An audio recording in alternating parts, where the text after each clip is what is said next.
Ladies and gentlemen, we're going to reconvene to our meeting.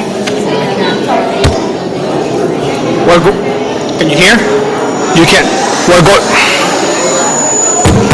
No, it's not on, right?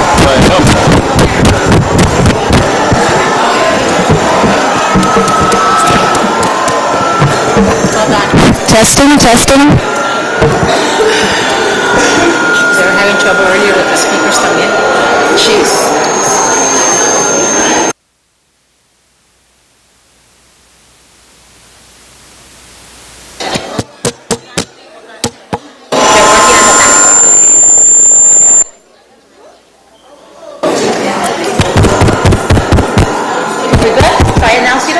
Yeah, we're on. No? Testing. Okay. Okay, welcome back to our meeting. It's December 10th, 6:28 p.m. So we are reconvening for closed session. Item D, closed session. Item E, reconvene to open session. Item F, announcements of actions taken in closed session. There were no actions taken in closed session. Item G, public hearing. G1, sufficiency and availability of textbooks of the instructional materials for Calexico Unified School District students.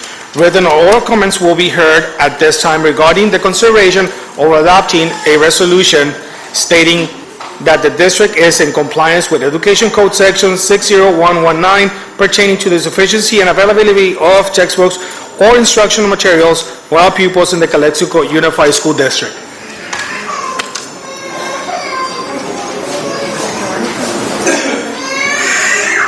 Okay, so I'm sorry, ladies and gentlemen, we're having a little problem with our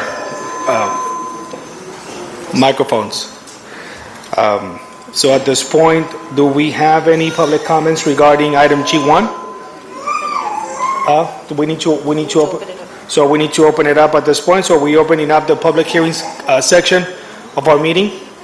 Do we have any comments? Do we have anybody that wants to comment on textbooks for our students? Again, at this time, this is a time for any parent or any resident that would like to comment on this item. There's a public hearing regarding textbooks for Calexico Unified. No? No? Okay, so at this point we're going to close the public hearing of G1. 6:28. So it is now 6:30, and we will close our the public hearing portion of this meeting. Okay. Item H, presentations.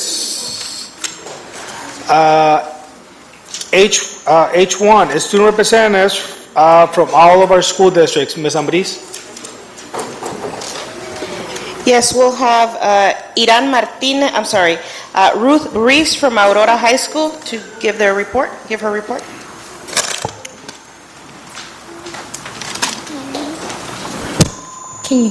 Okay. Well, good afternoon, board members, parents, and students. I hope you had a wonderful Thanksgiving break, and hopefully you are looking forward for this upcoming Christmas break. For the month of December, we'll be rewarding incentives to the students who have an above average attendance, goal-oriented, academic achievement, citizenship, most improved, and meeting SBAC standards. This activity will be held December 17th at our school's assembly. Ms. Cerros, one of our teachers, has been collecting winter apparel as part of the ACT for the past 4 weeks, and she has been encouraging the students and staff to help her donate unworn or semi-used clothing for the winter season. We were saddened to see our longtime secretary, Ms. Raquel Camacho, retire after 27 years of service to Aurora.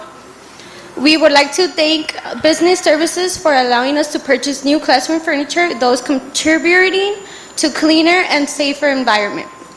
Last but not least, I would like to congratulate Ms. Moncada for her hard work and dedication. Therefore, she is receiving a teacher recognition tonight, and this concludes my report. Therefore, I would like to thank you for your attention, and happy holidays and best wishes for the next year. Thank you. Thank you. Thank you.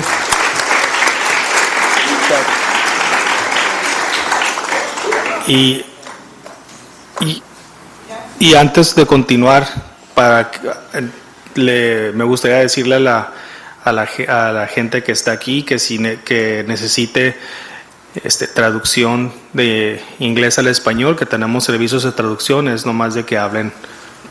Allá atrás tenemos a la persona que nos puede ayudar, ¿ok? Gracias. María. Okay, Irán Martinez from Calexico High School.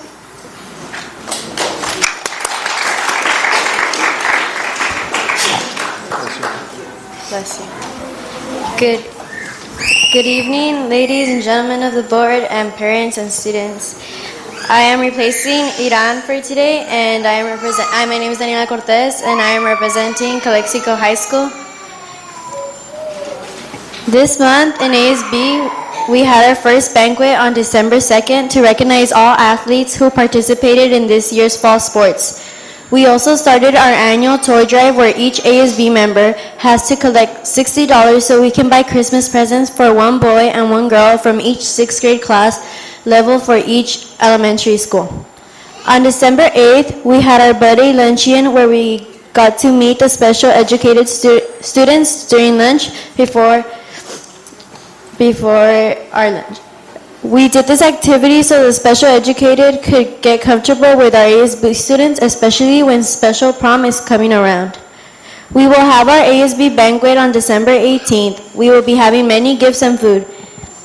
Thank you, board members. May you all have an amazing Christmas break. Thank you. Thank you. And for Calexico 9th grade campus, Gabriel Aguilar.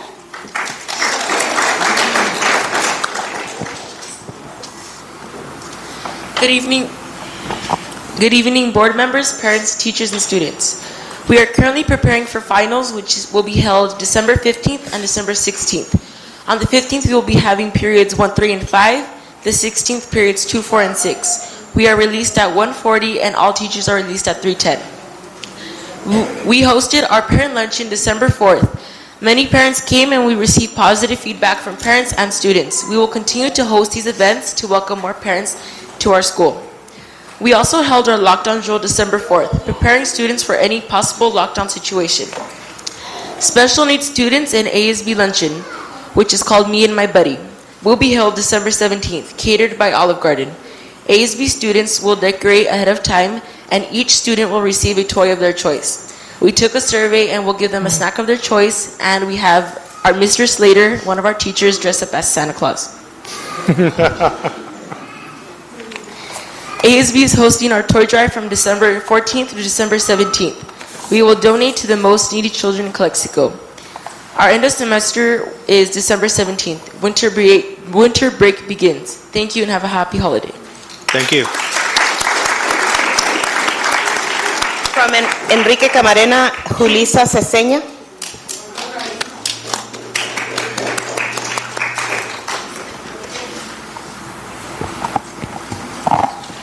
Good afternoon, board members, administrators, teachers, parents, and fellow students. This week at Enrique Camarena, we are enjoying our Winter Spirit Week. We have sponsored an ugly Christmas sweater day, fandom day, pajama pant day, twin day, and tomorrow is our much anticipated homeroom wars.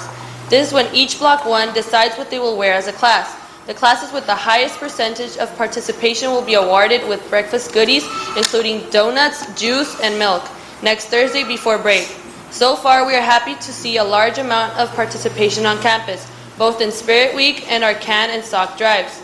Next week, we will be sponsoring our 10th annual turkey run. We had to postpone it in November, but it is an important event for our school, and we want to give our students as many opportunities to enjoy their school as possible. First place winners will be awarded turkeys, and medals will be given to the top 20 runners of each race. Last week, our leadership class participated in a community service. We helped at City Hall by decorating the Christmas tree for the city of Calexico. We invite all members of the community to enjoy the decorated tree on display inside City Hall. Thank you, Merry Christmas, and Happy Holidays to all. Thank you. And from Willie Moreno, Johnny Valenzuela.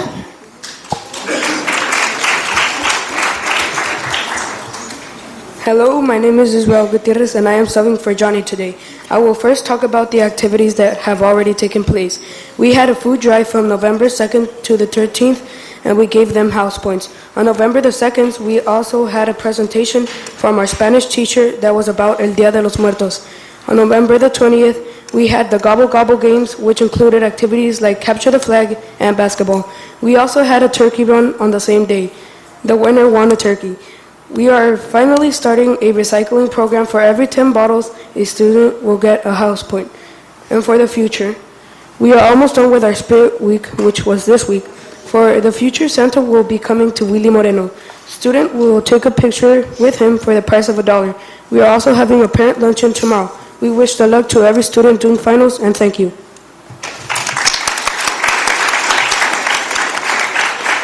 Okay. Now we have our Student of the Month recognitions. So for Aurora High School, the first student. So for Aurora High School, the first student to be recognized this evening is Jacumba Aldana. And make sure you can bring your parents with you. Jacumba describes herself as a happy, nice, and friendly person. A person who motivates her is her mom. He looks up to her parents because they have worked hard for her to give her a good life. A career Jacumba wants to do, she's not really sure what she wants to do, so she's really into carpentry. She feels an advice Jacumba would give to her fellow classmates is you must work really hard to achieve your dreams.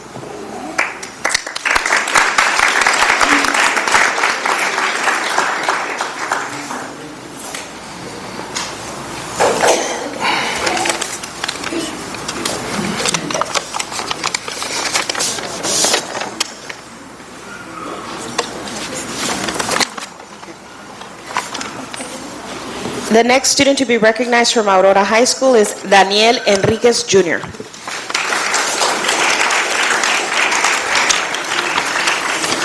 Daniel Enriquez Jr.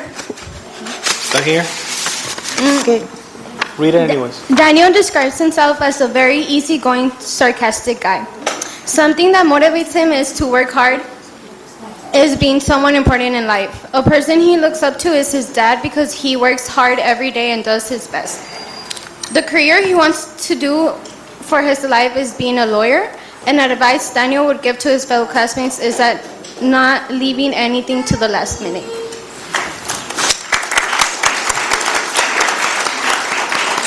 Okay, from Calexico High School, the first student to be recognized this evening is Valerie Aguilera Ortiz. Valerie, go ahead and read. Valerie would like to thank her family, especially her mom, for pushing her to her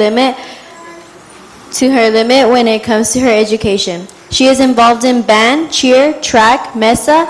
She is drum major, lead drum major of the band. She is also cheer captain. Her plan after high school is to join the U.S. Army. The advice she would give to her younger self is to study harder for finals and to cherish her high school years because they go by very fast. The next student from Calexico High School, Juan Perez Oviedo.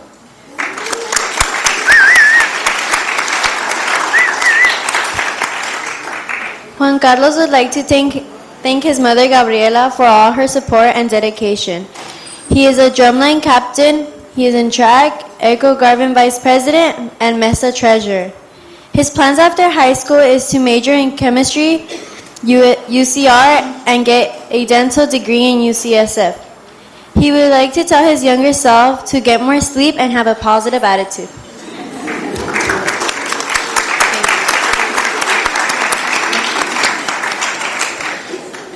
For the Calexico 9th grade campus, Mariela Ponce.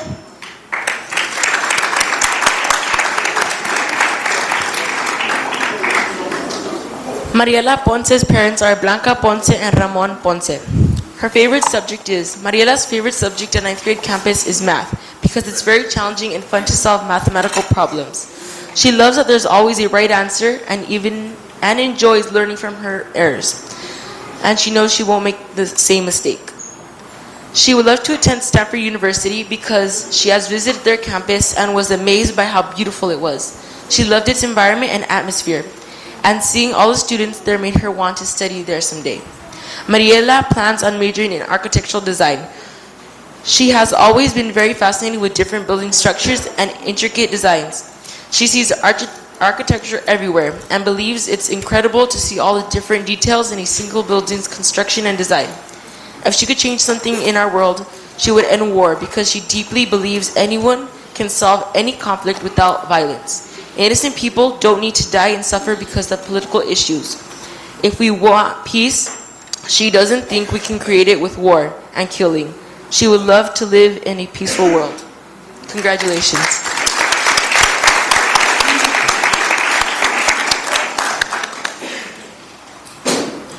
And also from Calexico 9th grade, Ricardo Rios.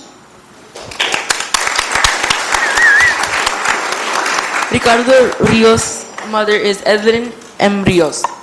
Ricardo's favorite subject at 9th grade campus is literature because he loves to read high-level books and they inspire him to so many things when interpreting their themes.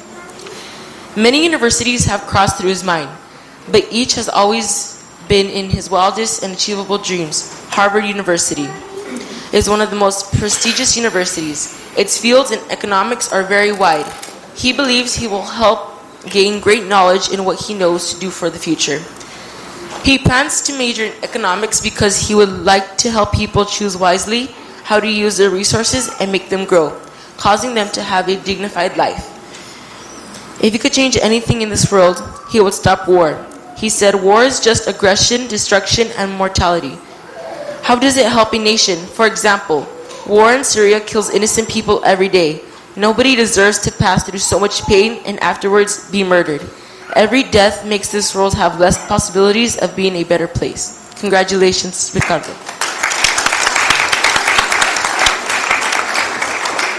Thank you. And for Enrique Camarena, we have Erika Velázquez Borboa.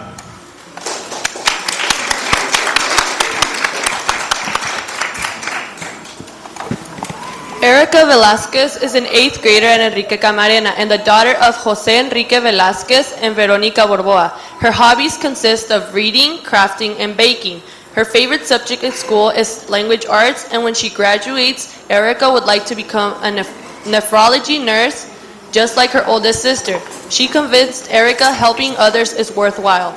Erica would like to thank her family because they have encouraged her to never give up and to accomplish more than anyone believes she can. Congratulations. And also from Enrique Camarena, Javier Melara.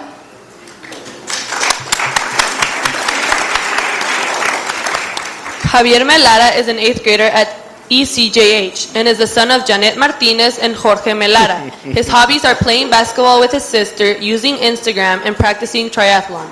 His favorite subject in school is math, and when he graduates, Javier would like to become a university math teacher or a calculus teacher.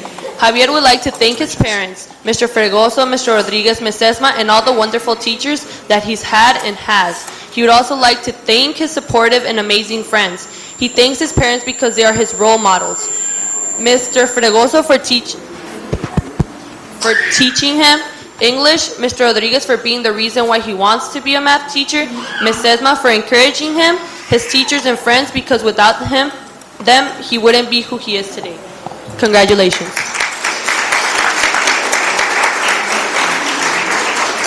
And from Willie Moreno Junior High School, Camila Gallegos. She is the daughter of Margarita Morgano and Martin Gallegos. Camila has 4 sisters and 3 brothers. Her favorite color is turquoise and she likes to eat lasagna. She likes pop music too, like Justin Bieber and Ariana Grande. In the future, Camila would like to visit Spain and also become a teacher. She is not sure what college she'd like to attend. Camila's role model is her mother and her main wish is to maintain her good grades until high school graduation. Best of luck, Camila.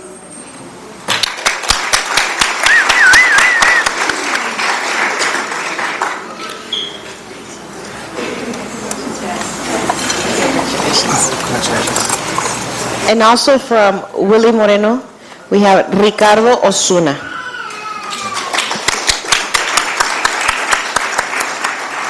Ricardo is the only son of Francisca Osuna. His favorite subject in school is algebra. Black is Ricardo's favorite color, and he enjoys eating sushi. While listening to music, Ricardo enjoys pop as well as classical tunes. His dream car is a 1964 Mustang Original. He wishes to visit Italy one day. In the future, Ricardo would like to earn his black belt in Taekwondo, study at Harvard, and become an oncologist. His goals for this year are to win the Taekwondo Nationals and be his class valedictorian. Ricardo is thankful for his mother, who is his role model. Way to go, Ricardo.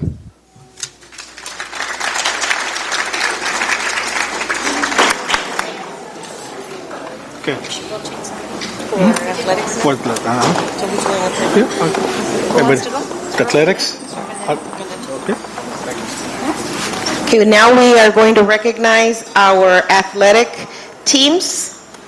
We're going to start with cross country, and we're going to start with the girls cross country team. This year they were the 2015 CIF qualifiers. So if the girls cross country team is here, could you please come up?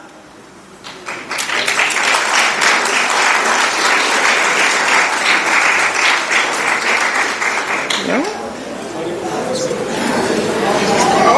Well, the coach is here.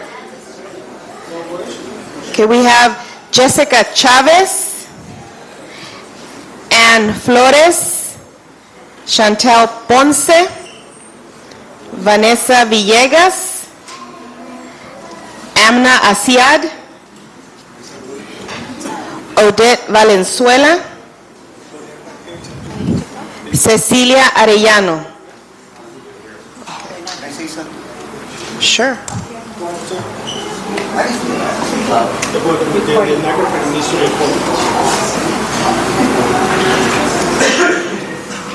I'm speaking on behalf of Jesus Rojas. He's not here right now. He's ill. And I'm surprised the girls didn't show up. I guess they didn't expect it. But I just want to thank everybody, the board and everybody. But do me a favor. I would really like, Rojas is very sick. I would really appreciate you if you could pray for him. Jesus Rojas is the head coach for the girls. Thank you. Thank you.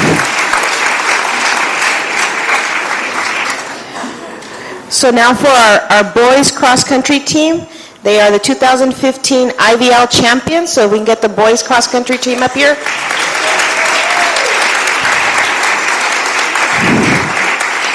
Francisco Castillo, Joel Pliego, Manuel García, Gibran Torres, Isaías López, Kevin García, and Jesse Ramirez.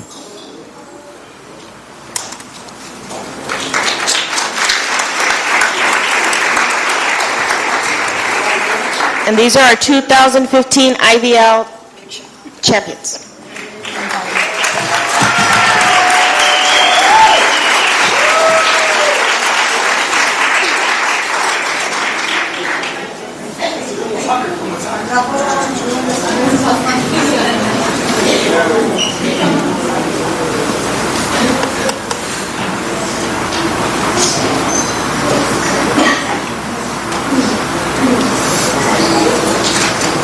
Congratulations.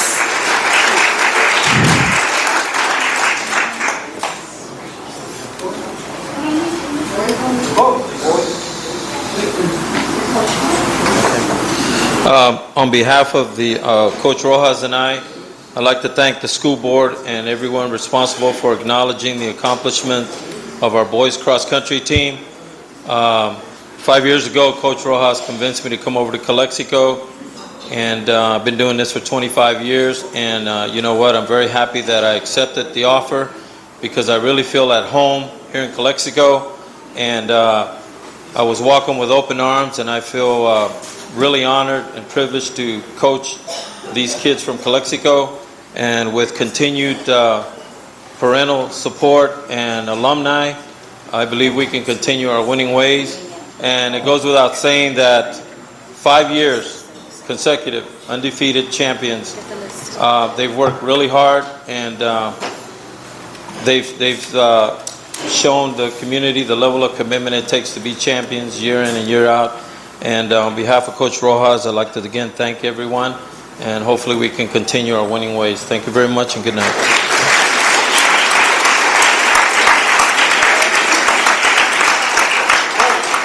Congratulations, and our best, of course, to Coach Rojas and his health, so that he can improve his health and get better.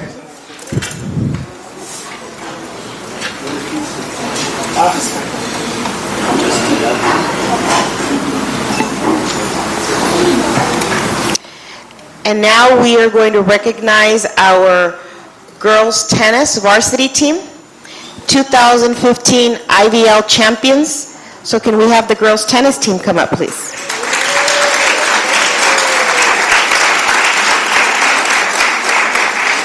Kimberly Acuña, Sasha Martel, Alina Moreno, Gabriela Núñez, Karen Ponce, Karime Romero, Samantha Ruiz, Aima Rubalcaba, Lisbeth Vázquez, Liz Vizcarra, head coach Xavier Rodriguez, and assistant coach Carlos Ponce.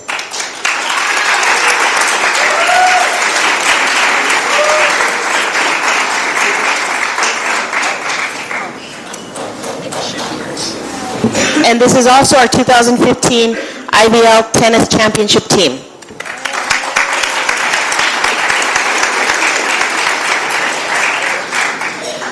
Real quick, girls.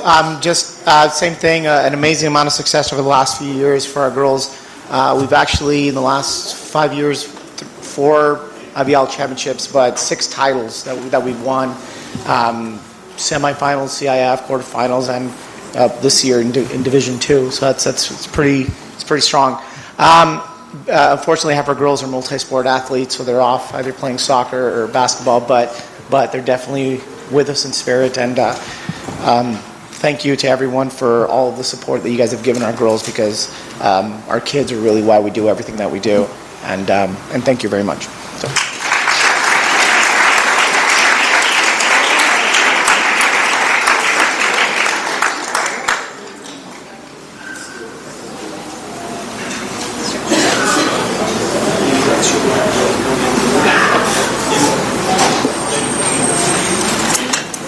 And another round of applause for our championship tennis team.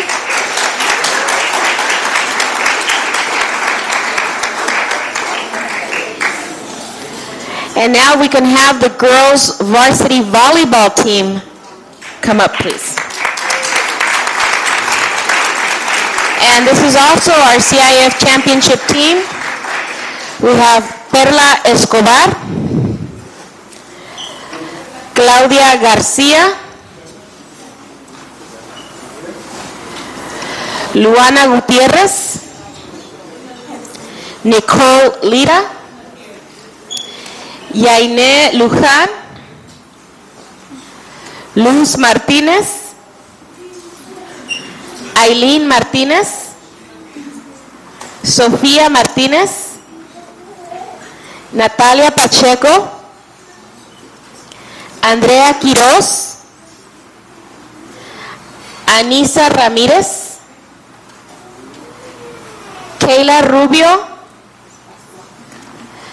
Claudia Maeda, head coach,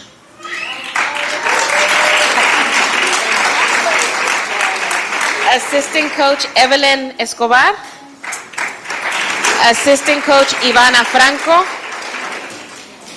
and assistant coach Cindy Levas. And I'll have our coach speak about their successes at the microphone. But this is our championship volleyball team. Hi there. Is it on? Yeah? Okay, cool. Hi there. I just want to thank everybody for the support as well. We're defending champions, so first CIF title and first time to defend it. So these girls have worked really, really hard, and I really do appreciate the support we get from our superintendent, our administrators, my parents at thebomb.com.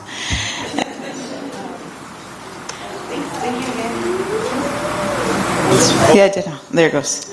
Okay, so thank you again, and girls, good job. I'm very, very proud of you guys. Basketball trip or basketball games or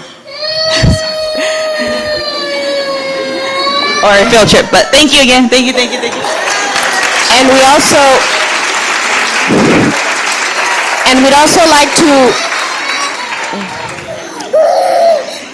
we'd also like to recognize that Ms. Perla Escobar was recognized for all CIF, and we just got the notification a couple of days ago, and that's a big honor. I think the only one from Imperial Valley, if I'm not mistaken. So all CIF for Ms. Perla Escobar. Thank you.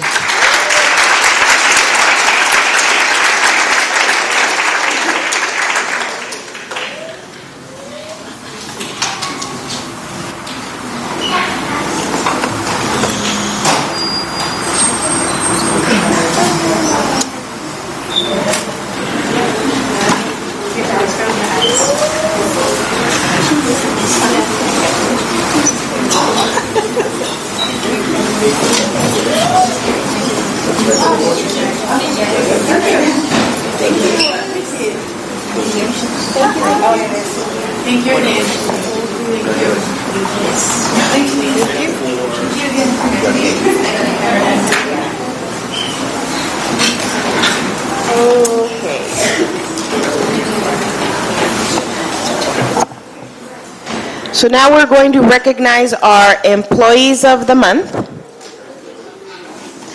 And we will start with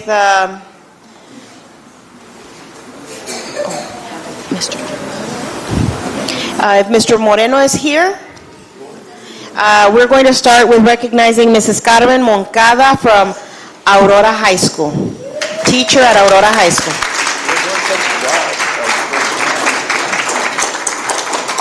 Thank you very much, members of the board, members of the audience.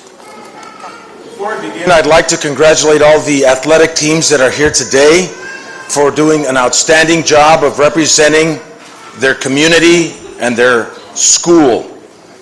They're champions, and they think like champions. And they go above and beyond the call of duty. They don't think like laborers. They think, what can I do for my team? How can I help our team win? It's not about them. It's about the team. And as a coach, you want three things. You want to beat your rival, you want to win league, and you want to win state. And congratulations to the volleyball team for doing just that. Very proud of you. We walk a little taller in Calexico. We hold our heads a little higher because of these champions in the fall sports. And speaking of champions, I have a teacher I'd like to recognize who thinks like a champion, who works like a champion, and is a teacher leader at our site. She keeps me on my toes. A few years ago, Carmen Moncada came to Aurora High School when we had the reduction in force. And I had no choice but to accept her. And I says, who's Carmen Moncada? Any relation to the air conditioning guy? And it happened to be in August when this was happening. I said, sure, bring her over. And she took up a position in English. And before you know it, she was a teacher leader. She was leading in our WASC accreditation. She was leading in our model school designation. And she is leading in our professional learning community programs. We are very honored that she is working at Aurora. She will not be transferring anywhere soon. And I just want to thank her and the team that's here with her, Leti Cerros, who's back there, Claudia Mesa. And these ladies are champions, and I can't think of anything better but to recognize Carmen, the mama bear of these other ladies, and keeps them in check. So, Carmen, congratulations. It's a pleasure to work for you.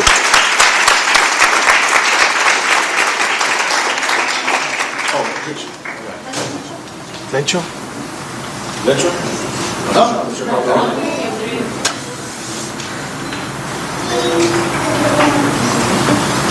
No Facebook. Too late.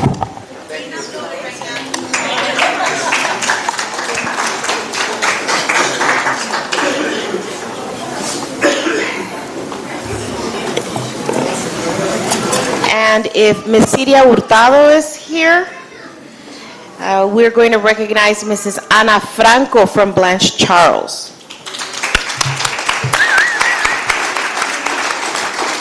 Good evening, everyone. I just want to say Ana she couldn't make it tonight, but I'm sure going to celebrate tomorrow during lunchtime because it's very important that we celebrate these people that actually lead our school. Miss Ana Franco, if you guys don't know her, she's our administrative assistant, and boy, does she knows how to run the school. As a new principal, I think I've learned a lot from her because she knows exactly where and why and who and, I mean, everything. So I have deeply respect for her because not only is she involved with me, showing me what to do, but she's also involved with the teachers, with the parents, with the students. She's a nurse, she's the counselor, she's a mother, a grandmother, a tia, whatever the kids want to call her, she's called, and she's okay with it. She has worked, I didn't know this, but she has worked at our district for 19 years, and she has worked at Rockwood, Kennedy, and now she works at my school. So, too bad Rockwood and Kennedy, now I have her. And if you haven't visited my site, the first smile that you're going to be greeted by is Ana Franco. And I want to congratulate her because I have learned a lot from her. Thank you very much.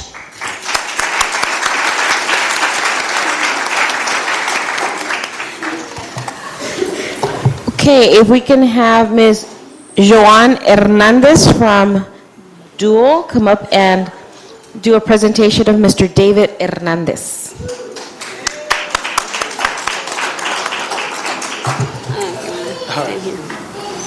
Hi, it's Joanne Hansen from Dual with David Hernandez. We asked the teachers and the staff to write things about Mr. Hernandez because we appreciate him so much. So this has some quotes from people about you, and they signed it, and some of the students from ASB as well for you. So that's for you. David Hernandez is exemplary. Every day it's difficult to do what Mr. Hernandez does. It's not simple to work at your best every day, all day. It's not easy to be frustrated, or at least to not show a little frustration while asked to complete additional tasks added to your daily duties. It's no easy feat to do what David Hernandez does. Be courteous, polite, and pleasant to all day long. Yes, him as Employee of the Month is something we all at Dual know he deserves. But he's more than that. He's an inspiration, an example for all of us to strive to be the same quality that he is. Thank you, and know that you're appreciated. Congratulations. Ms. Hansen, I apologize. I change your name all the time. So it's Joanne Hansen. I apologize.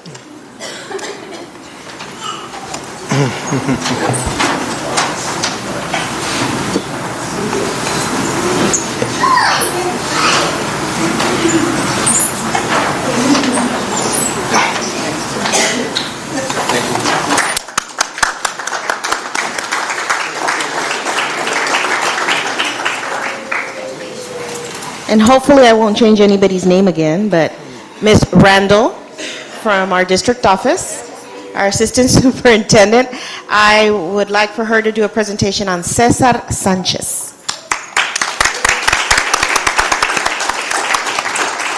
Good evening, trustees, audience. Here I present to you one of the wonderful employees in my department, Mr. Cesar Sanchez. I'm going to talk a little bit about Cesar and give you a little history on Cesar.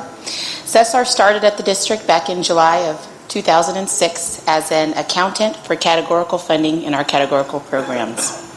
What that means is Cesar monitors all of the activity as far as purchase orders and spending that goes through our categorical program. So he has quite a bit to do. I'm going to share a little bit about Cesar, some of my favorite things about Cesar. He's a very, very hard worker, and he is certainly an asset in my department. He's very detail-oriented, and that's something that we all, district-wide, very much appreciate. He's very organized, which is something I personally appreciate, and I just can't say that enough. He's a whiz in Excel, which I really appreciate because I am not. He creates many wonderful forms for the district.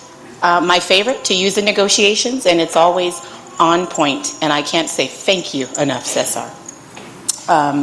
He's very helpful with new employees as far as explaining to them how to make budget transfers, how to understand their budget, and which object codes they can move in between. He has impeccable attendance, and at the end of every year we have to force him to take some vacation days, so I do appreciate that too, Cesar. He's cordial, he's very easy to get along with, and a pleasure to work with. He assisted most recently with our FPM audit to where the business department had no audit findings, and that in itself should be congratulated. Cesar, thank you for your hard work. Thank you for being who you are in the business department. Thank you for being an all-around pleasure to work with. Congratulations on your accomplishment for Employee of the Month. Congratulations.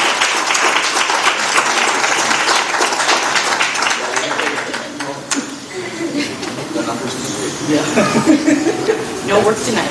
That Dawson. Congratulations.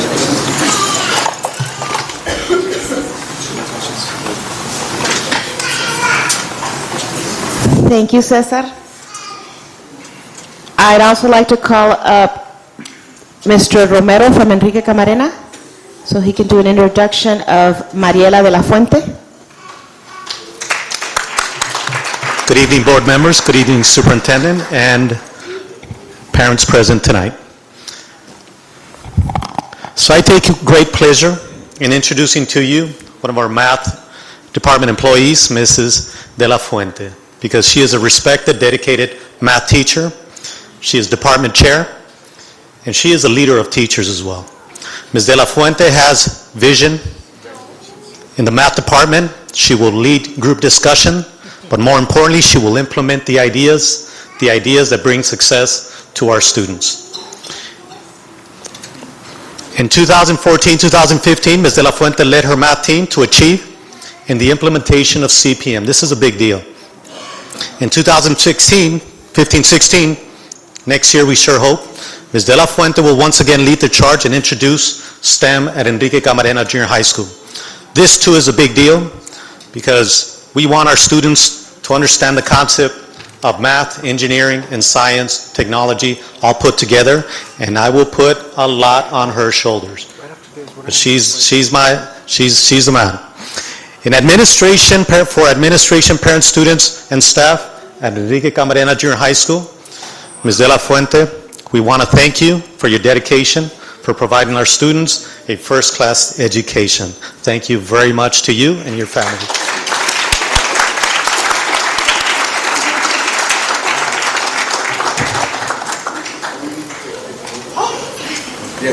Yeah.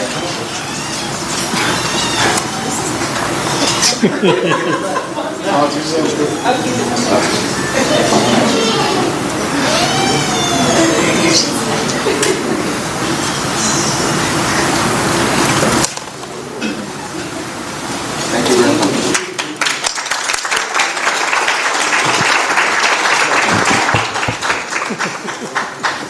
And we have one more employee for this evening, and we're going to recognize one other student as well.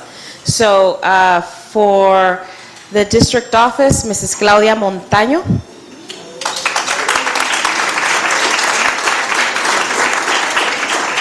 Okay. Mrs. Montaño is our Director of State and Federal Projects, and pretty much everything that Ms. Randall said about Mr. Sanchez is about what I would say about Mrs. Montaño.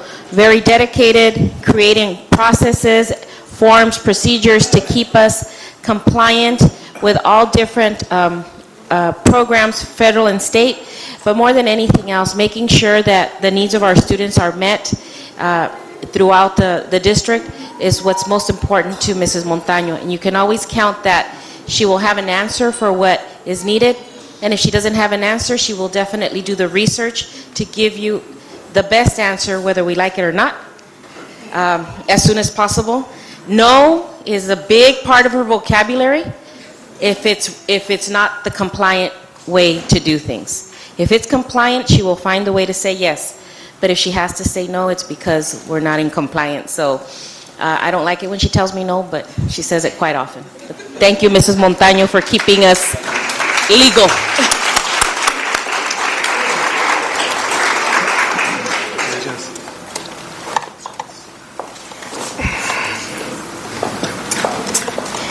Today we had a wonderful day at 2 different schools, Blanche Charles and Mainz, recognizing our top AR readers, our accelerated reading program. And we recognized 1 child from every grade level at both of these schools, and we're going to go to other schools throughout the district in the next couple of days. But one of the recognitions that we want to do tonight is which student read the most, had the highest percentage across the district amongst all the grade levels. And that the top reader amongst all of the elementary schools for trimester 1 was, I hope I don't pronounce this wrong, Young Ki Lu Tan.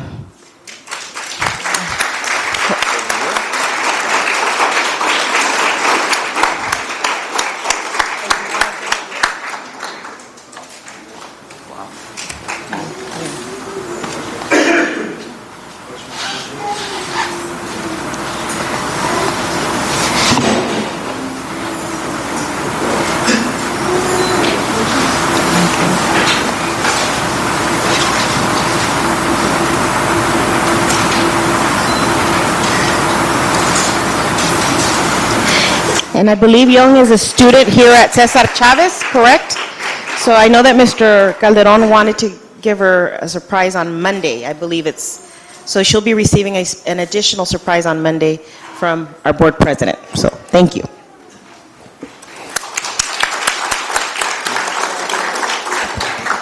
Okay, so that concludes our item H presentations. However, we do have one request for public communication, and usually we break, at this point we break so our kids can go and get cake and other things like that. However, at this point we're going to have, before we break, we're going to have Oscar Romero come to the podium and speak on behalf of Walmart. Thank you.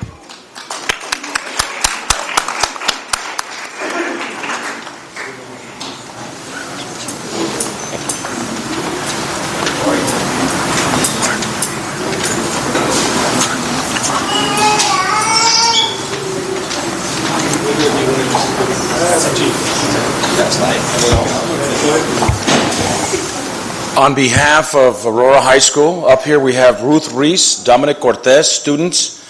We have Carmen Moncada and Leti Cerros. And the far left is Oscar Romero, store manager for Walmart Supercenter, who is a Calexico native and grew up on First Street. And I remember him when I was a produce bagger at Super Shopping. He was just a little kid coming to the store. And now he runs a 200,000 square foot supermarket. Let's give him a round of applause.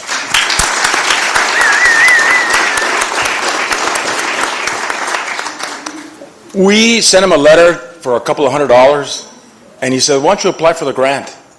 It's $2,500. So my teachers, Carmen, Leti, and Claudia Mesa applied, and we got it. And we're going to use it to share the wealth at our school. So thank you very much.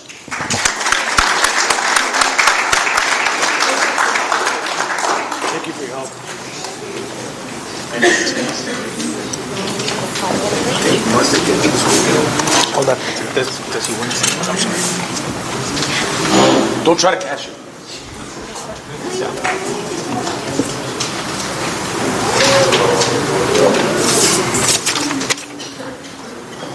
Okay, so we'll take about a 5-minute break or so that people can have cake, get a cup of coffee, and we'll be back in about 5 minutes to resume our meeting.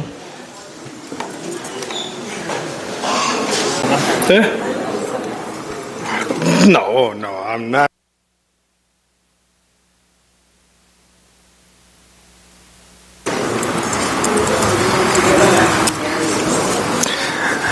Okay, ladies and gentlemen, it's now 7:32, December 10. We're coming back from our short recess. Item I, comments from the public. The board will take any and all comments from the public related to an item on the agenda or any other item of district business that is not on the agenda. Do we have any public comments? Joe Noriega.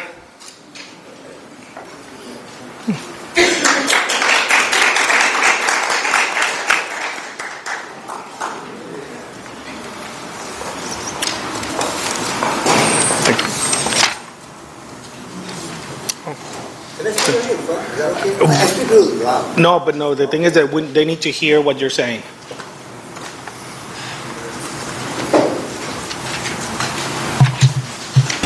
I want to thank you once more again because I was talking to one of the board members and he told me he wanted me to speak. And first of all, I want to say that I'm really proud of our cross-country team, and they work really hard. In fact, I've been a part of what they do because we're so good that our kids in the summertime, they wake up at 5:15 to run in the summertime at 5:15. Those 3 months of the summer, they're up because I know because I'm there with them running. That's why we have a winning tradition because we want to be the best, and they pay a high price to be the best.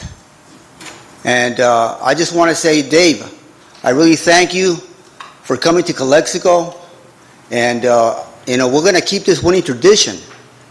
And I was talking to the principal at Kiki, Diego Romero, and we have plans. I just passed out these forms right here. You guys are reading it. We're going to have an alumni reunion for cross country on the 19th of December, and this is all to reunite our cross country alumni. And the board is welcome to come. We're going to have a free chicken asado with rice and beans. Bring the family. It's on me. And it's going to be at 9 o'clock in the morning. And I was talking to the principal from Kiki and Willie these past few days, and our vision is to reach out to the junior high level. And if things work out, we're going to have a race between Kiki and Willie, and we're going to call it the Bone Run.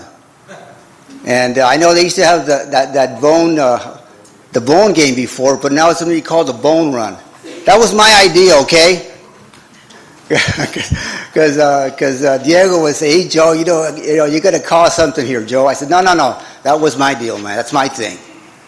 Okay, so hopefully, if things work out, it's in the process right now. We're talking about it. I want to have a meeting with some of the PE teachers tomorrow, and hopefully Joey will make it. Hey, Joey, you going to be there? John, I'm sorry, John. I'm sorry. Okay. I know all the family, man. We went to school together. He was young. I went to school with Rose. Okay, and Chito. Sorry, but anyway, our plans are this. Our plans are to reach out to the junior high level, and hopefully next year, my plan is to reach out into the elementary schools. We want to reach out to our kids. Because I remember De Silva, Coach De Silva, the wrestling coach, and I saw an old picture one time. It was a while back, and they had the pictures of Rudy Huerta, Tanque, I think his name is Robert Ramirez, and they had all the Terrells there, and Abram Sanchez, and I remember that I was there. I grew up in that era, and I remember that, he started them off really young. They were just young guys, But you know what? De Silva, was coaching them, and he was taking them to these AAU meets. And by the time they got into high school, they were the best, man. Calexico was awesome. And I want to bring back that tradition, man. We can do it here in the Calexico again. We can be awesome like we were before. We're going to do the same thing again with our runners. So I'm just letting you know that this is going to happen. And I just want you guys to come to our reunion. It's going to be on the 19th of December, so you're more than welcome to come. Thank you very much.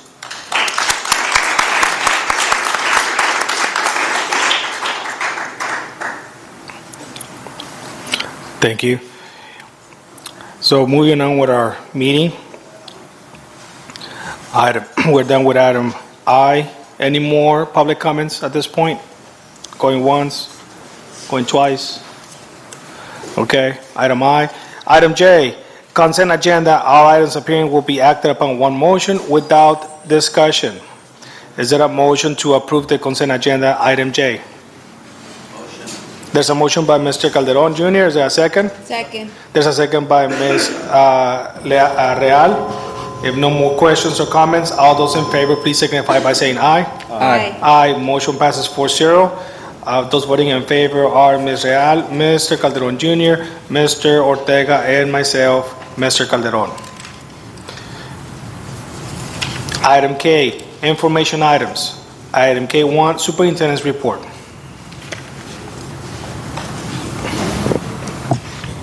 Yes, good evening, trustees and community. We have a brief report for tonight. Currently, our district-wide enrollment is 9,236 students, and our enrollment has been pretty steady the last few weeks. We've had a boys' locker room project at Calexico High School in which the lockers for the sports teams in the boys' locker room have been redone. The project is 99% completed. The new lockers for the sports equipment has been installed, and we're just putting on the last finishing touches. I know that the locker room was painted yesterday, so they're just making sure that all the small details are cleaned up. We had a pool committee meeting this week. We met this past Tuesday to review the project's progress. The pool areas have been dug out and are being prepared, and it appears that we are on a good timeline so far with no delays at this time. Again, as stated earlier, the meetings are the first Tuesday of every month, second Tuesday of every month, I'm sorry, at lunchtime. The AR incentive program, as I mentioned earlier, today we had 2 AR incentive assemblies at our elementary schools, one at Blanche, one at Mains, and the top readers at each grade level, 1st through 6th grade, were awarded with bicycles. The bikes were purchased with donations from sponsors, including Arctic Air Conditioning and Heating, Baja Sun Growers, Dr. Fred Lanusa, Mr. Eric Ortega, Nielsen Construction, Robinson Ford, Tortas and Beer, Rosie Fernandez, Atkinson, Andelson, Loya, Root and Romo, Daniel Romero, Maria Dolores Torres, Ortega and Kennard, Sanders Incorporated, Tony Pimentel, and the National Association of Letter Carriers, number 1726. So we'd like to thank our sponsors, and we hope to be able to repeat this ceremony in the spring, and maybe we can increase our list of sponsors. Christmas break, school will be in session up until next Thursday, December 17th, and we'll break for 2 weeks. Classes will resume on Tuesday, January 5th, 2015, and we wish everyone the best during this Christmas and throughout 2016. Have a good holiday. Thank you, Superintendent Ambriz. Item K2, association comments. Is anybody from ACT?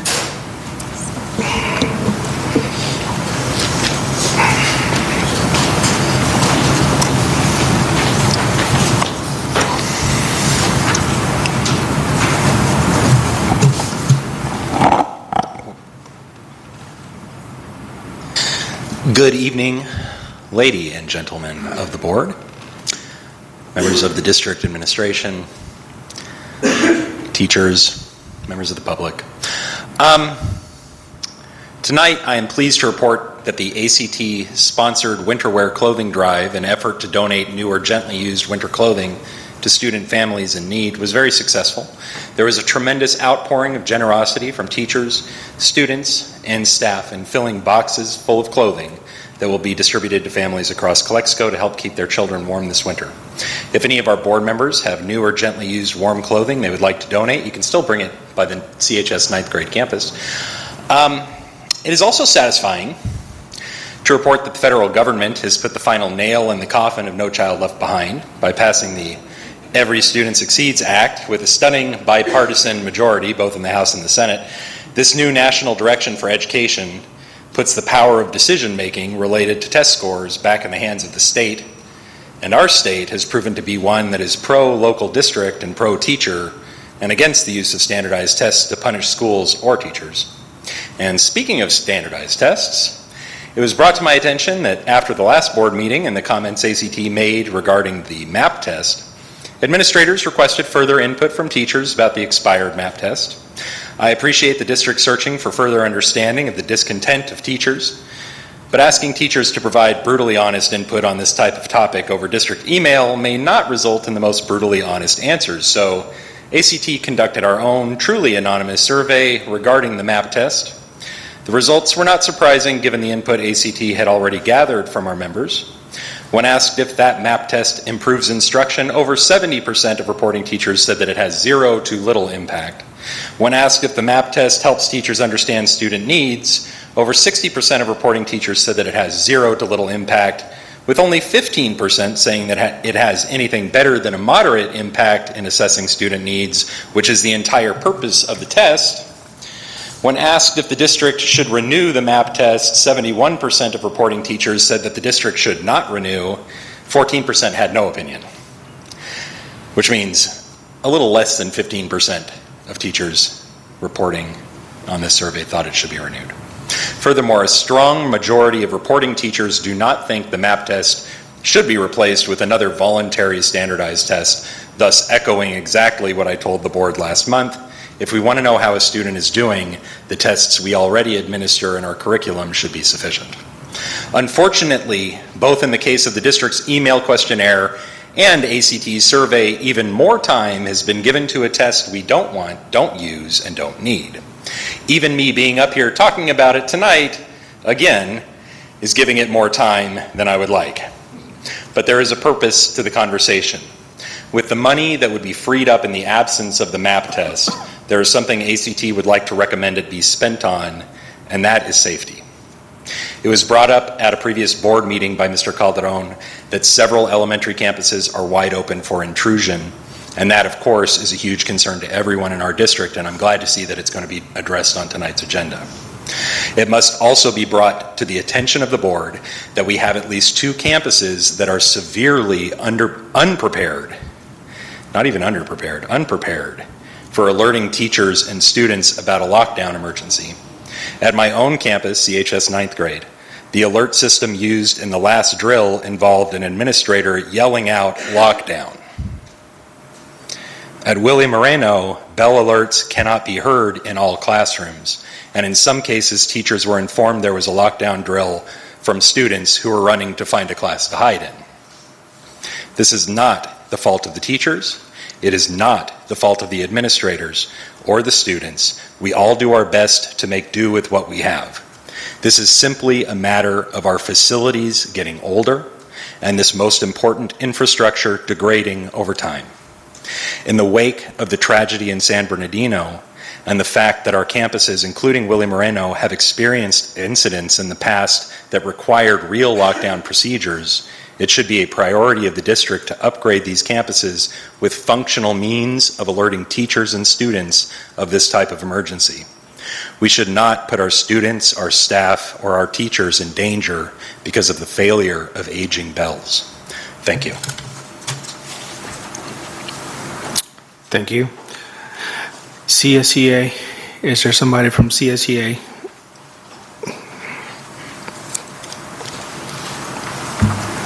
Okay. No comments from CSEA. Item K3, committee reports. Pool report, Mr. Ortega, do you have something to share with us? Other than what was submitted by the superintendent, there are no other updates. Thank you, Mr. Ortega. Maria, are there any reports from the insurance, safety, and LCAP committees? No, I know that Mrs. Ramirez is not here tonight, and what she has on the safety committee is that she's still meeting with the different groups. And as far as the LCAP, she's also informed me that she was communicating with the associations on the actual core committees, et cetera, and the composition. I'm not sure if they had finalized all of that. But I did want to inform the board that starting in January, when we come back, we will start with our community forums to do the updates for the LCAP, et cetera, in general, with having the parent involvement piece. So more to come on that in January. Thank you. And just a little thought on these committees, especially on the safety committee, just like one of the associations said, it's very important that we take a look at our campuses and our safety measures, not just because of what just happened to our neighbor county, San Bernardino, but in general, because we've been talking about this for a long time. So we need to make sure that we do the best that we can in order to make sure the safety, not only of our kids, of course, but of everybody in our campuses. Item K4, architectural contract for Sanders Incorporated and a status of projects. Ms. Randall. Well, that's what it says right here.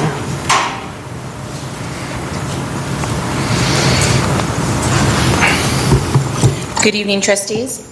As per the request of the trustees, attached on the agenda, you will find 2 architectural contracts for Sanders Incorporated for architectural services, and the other for specifically for the pool project. Also, you will find a spreadsheet of all of the current projects that Sanders Inc. Is currently involved in. The first listed on the spreadsheet is the pool project with a start date of May 15th with an estimated end date of May of 2016. And the Sanders Inc. is the architect of record. And for this project, there is an architect that's required by DSA in California law. The next project would be the Varner Gym project, which is inclusive of the roof, the bleachers, and the, I believe it's the ADA compliant restroom. And we're slated to start that project in February of 2016 with an estimated completion date of June 16th. And this was per the district's request, and we're working on plans to be submitted to DSA. Architect is required for this project per DSA and California law.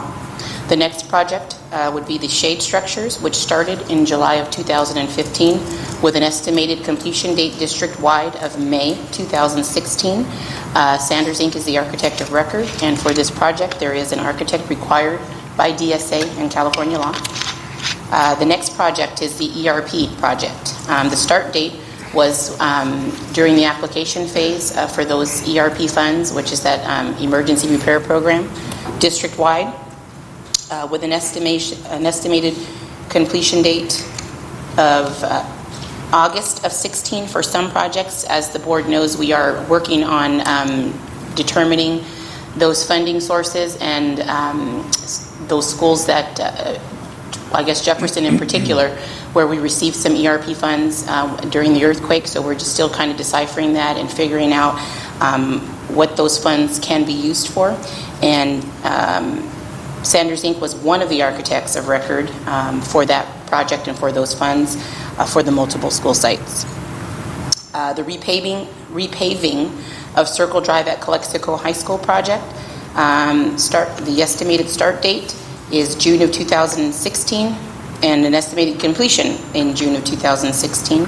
And there was an architect required as a part of the compliance with ADA due to the curbs being really high. So Sanders Inc. is the architect of record on that project.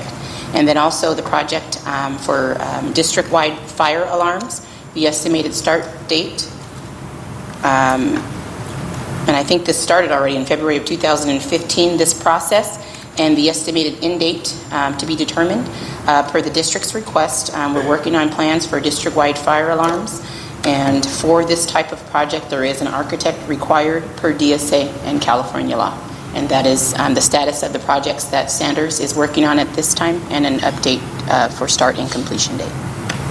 Thank you. Board members, do you have any questions?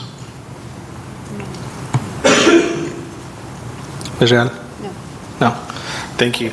The reason that that I brought up this subject is because of, we always wondered regarding how is it that these contracts come about, and I feel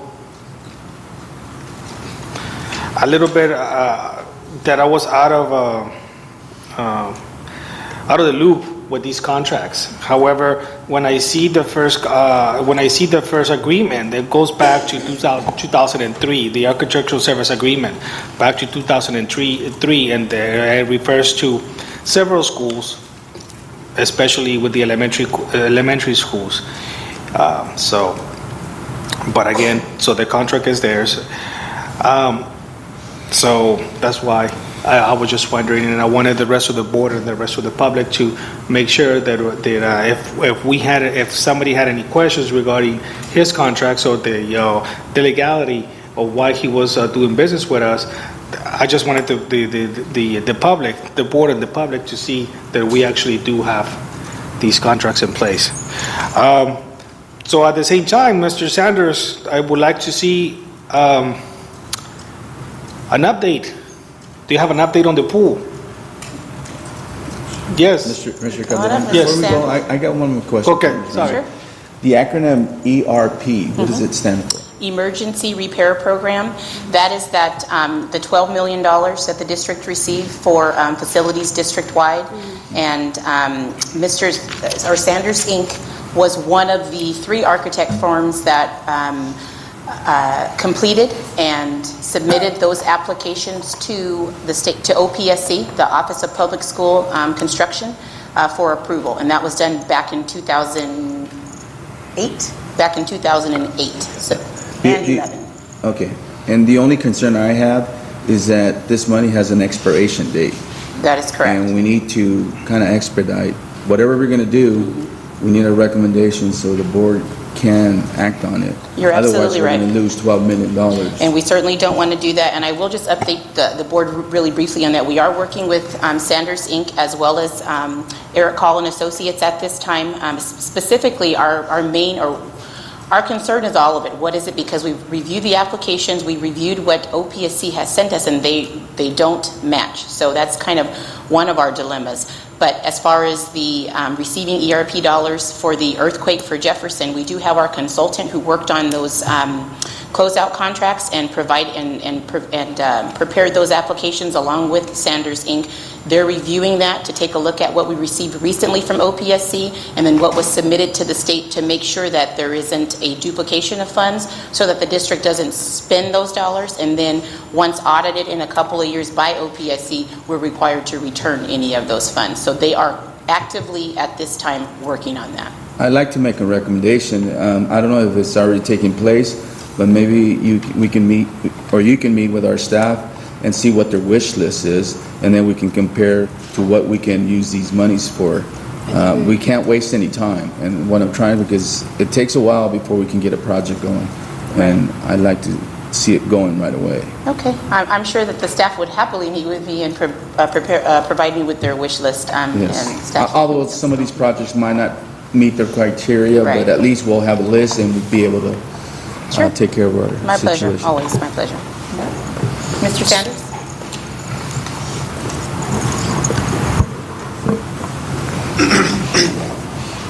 Update on the pool.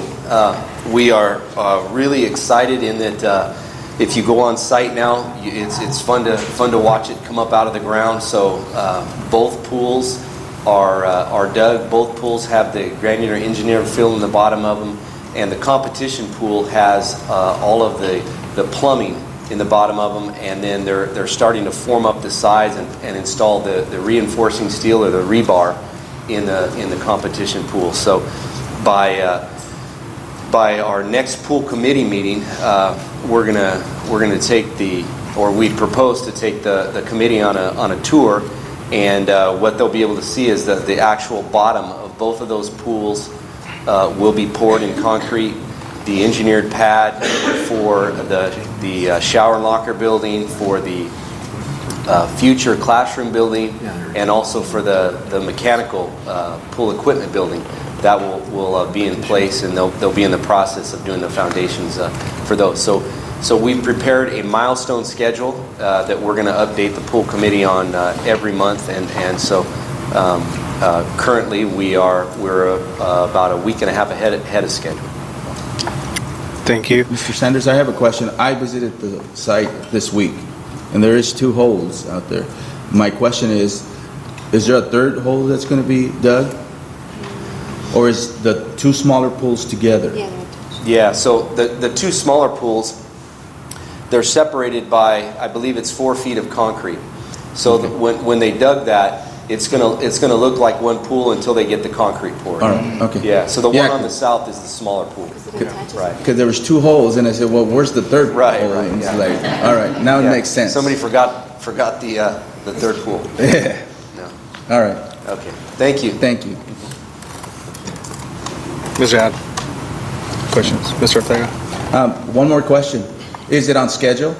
Yeah, he said they're a week and a half. I'm sorry, I missed it. Yes, currently we're about a week and a half ahead of schedule. So our kids are going to swim next summer?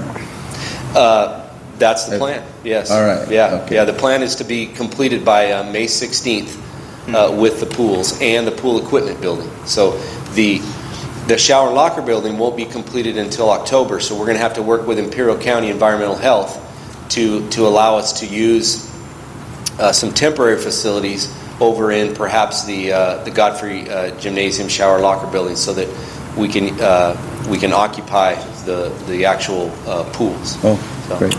So, Mr. Sanders, with that said, we don't want any surprises.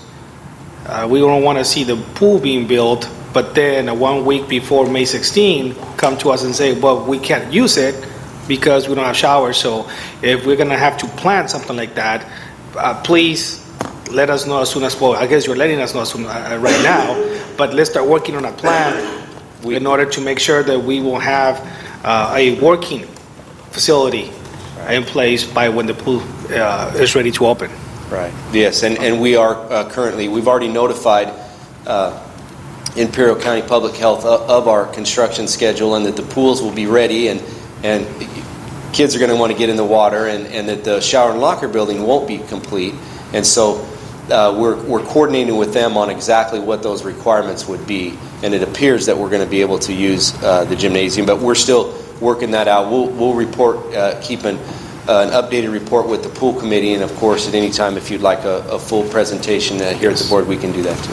We would like to have at least once a month a presentation on an update from you, because we don't want, like I said before, we don't want to run into any surprises by May 16. Right, yeah, if there's a problem, we won't wait until May 15th to tell you that we can't get in the water. So. Okay.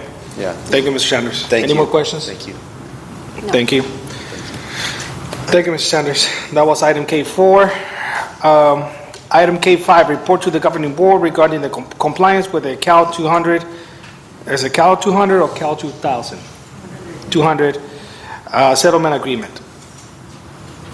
Who's that? Okay, Mrs. Ramirez left me a report to share with you. And in California, the state law specifies that elementary school students shall have at least 200 minutes of physical education each 10 school days in compliance with the Cal 200. So Mrs. Ramirez has provided a report for you in your agenda. The principals have submitted the teacher logs and monitoring forms for the first trimester. And in addition, we have complied with all requirements such as the publication of instructional schedules for PE. It's on our website. The annual notification to parents, also on the website, the school website, handbooks and flyer, and access to the PE compliant forms, which is also on our website. So at this time, Mrs. Ramirez reports to us that we are compliant with the Cal 200. Okay, and one thing I did want to add earlier about, because she did leave me, I just noticed that she left me some notes regarding the safety committee. is that they did have the safety committee had a meeting on December the 2nd. What they did during the meeting was they reviewed and provided recommendations to site for their emergency plans, to review them for fire drill, earthquake, and lockdown. They reviewed and provided recommendations to sites on ingress and egress, and they reviewed and provided recommendations to sites on medical emergency response plans. And that's also something that she left me here, so thank you. Thank you, Ms. Humphries. That was item K5. Item K6, discussion of possible perimeter fencing for Cesar Chavez, Dual, and Rockwood Elementary Schools. And I brought up the subject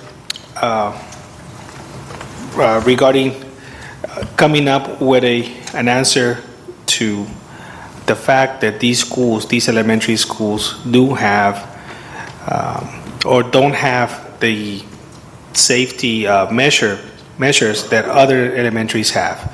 So again, Dual Elementary is there's nobody at the door doing school hours. Same thing with Cesar Chavez and also Rockwood Elementary. So at a couple board meetings, well, I don't know if it was a couple board meetings ago or last board meeting, I suggested, or I brought up the idea of hiring security officers or proctors. However, looking at how other schools are built and how other schools are fenced, maybe we should talk about how to better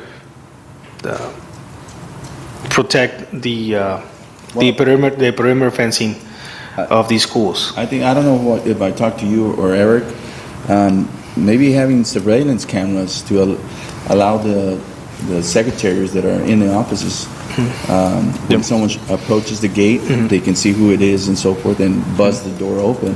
Because we got secretaries that are busy all day, and I think in the long run it would probably be beneficial to our district, because I mean we don't have to pay someone be out there 24 hours. That was one of the ideas, to have a security camera, actually closing the doors at these schools and having a way for the secretaries to have a camera and see who is knocking on the fence and letting that person in, or having the secretary or whoever's in the front office to let those people in.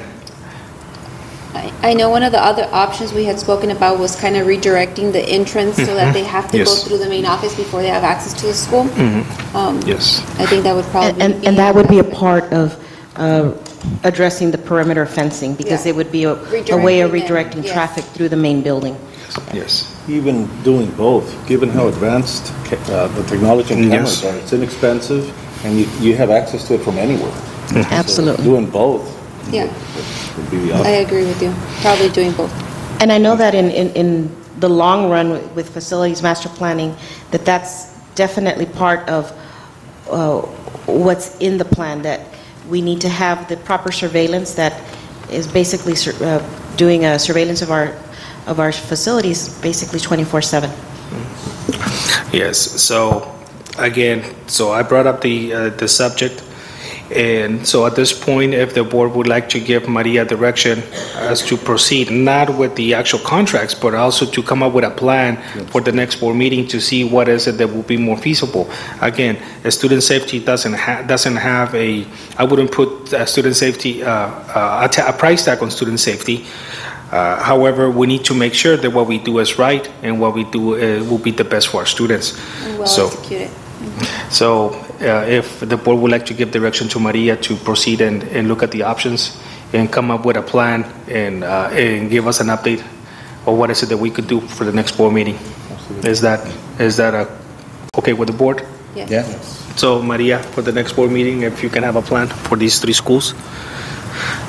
Not that the other schools don't need this, however, the other schools are already being secured or are secure enough at this point.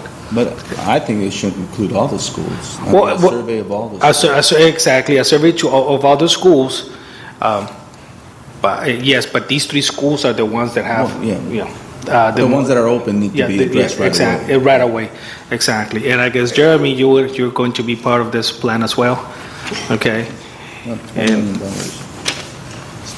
so, Maria, for the next board meeting, if you can have a plan on facilities, on these facilities, safety measures. Thank you. That was item K6. Item K7, board reports. These are informational reports made by board members. No action is taken. Ms. Real. Hi, welcome everyone. Good evening. Welcome back from your holidays, and then we're going back again in a few weeks, so enjoy your holidays.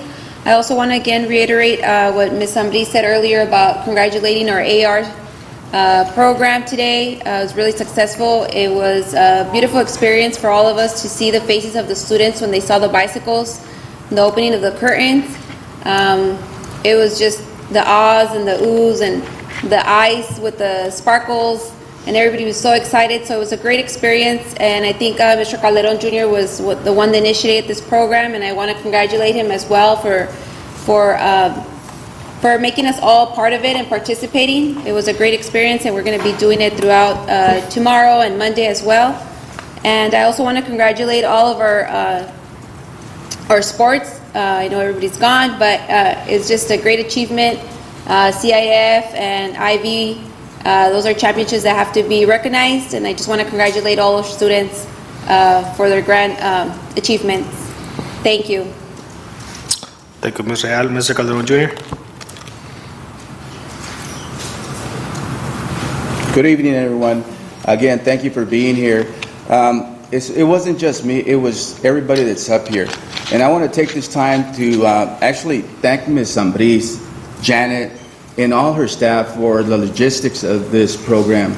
I just came up with the idea and got the sponsors, but they're the ones that actually went out, met with the site principals, met with the teachers, met with the students, and actually embraced them and said, we need to read. And I think we showed, today, those two schools that we went to showed that we have a lot of interest. The teachers are out there, they're making their kids read, and I think that is important. Important because we all know that reading is the key to success. I'd also like to thank, there was a teacher, I believe in Mainz, correct? Correct. Ms. Valenzuela, where all her kids met the 100% of AR. And I think that has to be commendable. That teacher went, I don't know what program she has, but she is making it work. And I'd like to see, we challenged our kids, and we're going to be back hopefully by the end of the year and hopefully we can award more bikes to these students, because like Ms. Real was saying, the smiles, the giggles, just the joy is priceless. To see our kids that they want something, they want recognition. And I think it's not me, it's everybody here, and I thank my peers because they embraced this idea, and so far it's been successful. And again, hopefully we can come up with more ideas and make Calexico what it was once.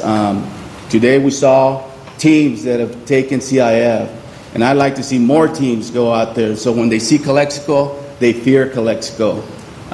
We're getting there, we will get there. And last, where's Jeremy? Is he gone? Somebody came to get him. Somebody came to get him. Oh, there's a warning. I'd like to thank Jeremy, his staff, Chris De La Rosa, for actually believing in us. And you'll see pictures probably next board meeting where our team room at the Calexico High School was redone. It's incredible how they went out with their ideas, and it's like a team room in San Diego per se, because they went out there, they put their ideas together, worked as a team, and rebuilt this team room. There is a lot of sweat, a lot of tears in that room, and hopefully we can bring it back again. Our basketball team will be using this team room soon, and I hope that we continue or we start to win some of these leagues.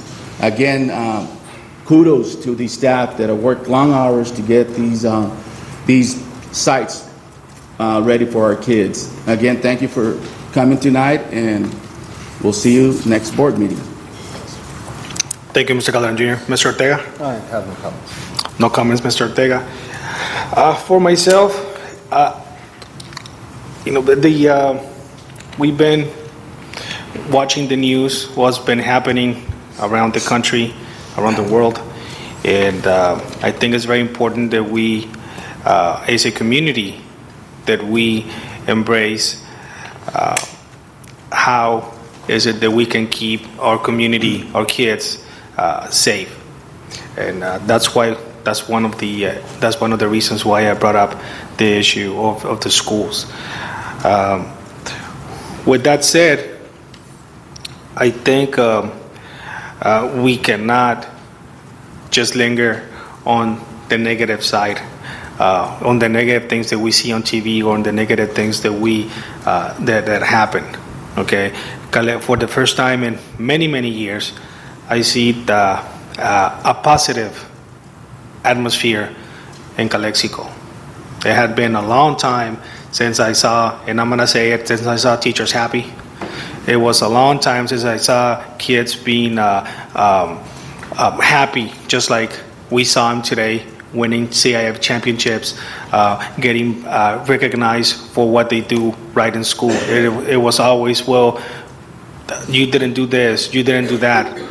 So now we're changing the culture, and that's very important. And I think we as a community, as an educational community, we need to emphasize that whatever happens, that we need to make sure that we make the best out of it.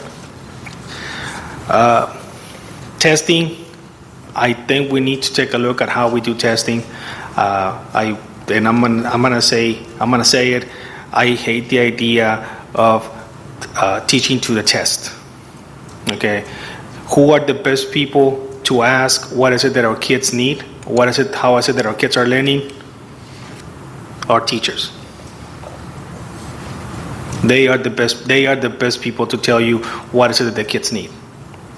Okay, so if there's an expert in the room, if there's an expert at the sites that need to know, or they need to be included in how is it that we can test our kids, what is it that our kids can and can't do, it will be our teachers. So we need to include them in this process in order to make sure that the kids get the best services available. Okay.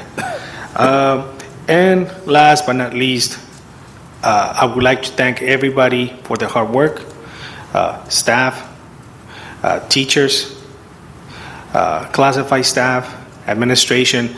We're working together. We are making sure that our kids are getting the best services. And I'm going to concur with my colleagues here that it's nice to see our kids being recognized. It's nice to see our teachers, administration being recognized and being given a pat in the back for doing a good job.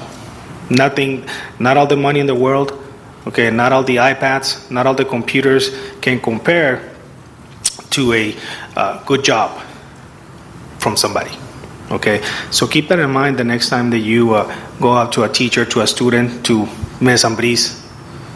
Okay, keep that in mind, that just a few words of encouragement can make that person's life different on that day. And that is all I have to say. And Mr. Calderon, today at Maine's I was given something to hand to you from Mrs. Valenzuela's class. A young lady, I believe it was Dana Duarte, who handed this to me, and she said, could you please give this to Mr. Ciro Calderon? And it says, Mr. Calderon, thank you for the water. And they drew on it, and their hands and their names. So, and thank you, Mr. Calderon. And it says, thank you for buying us a water cooler. It says that you're so kind and nice.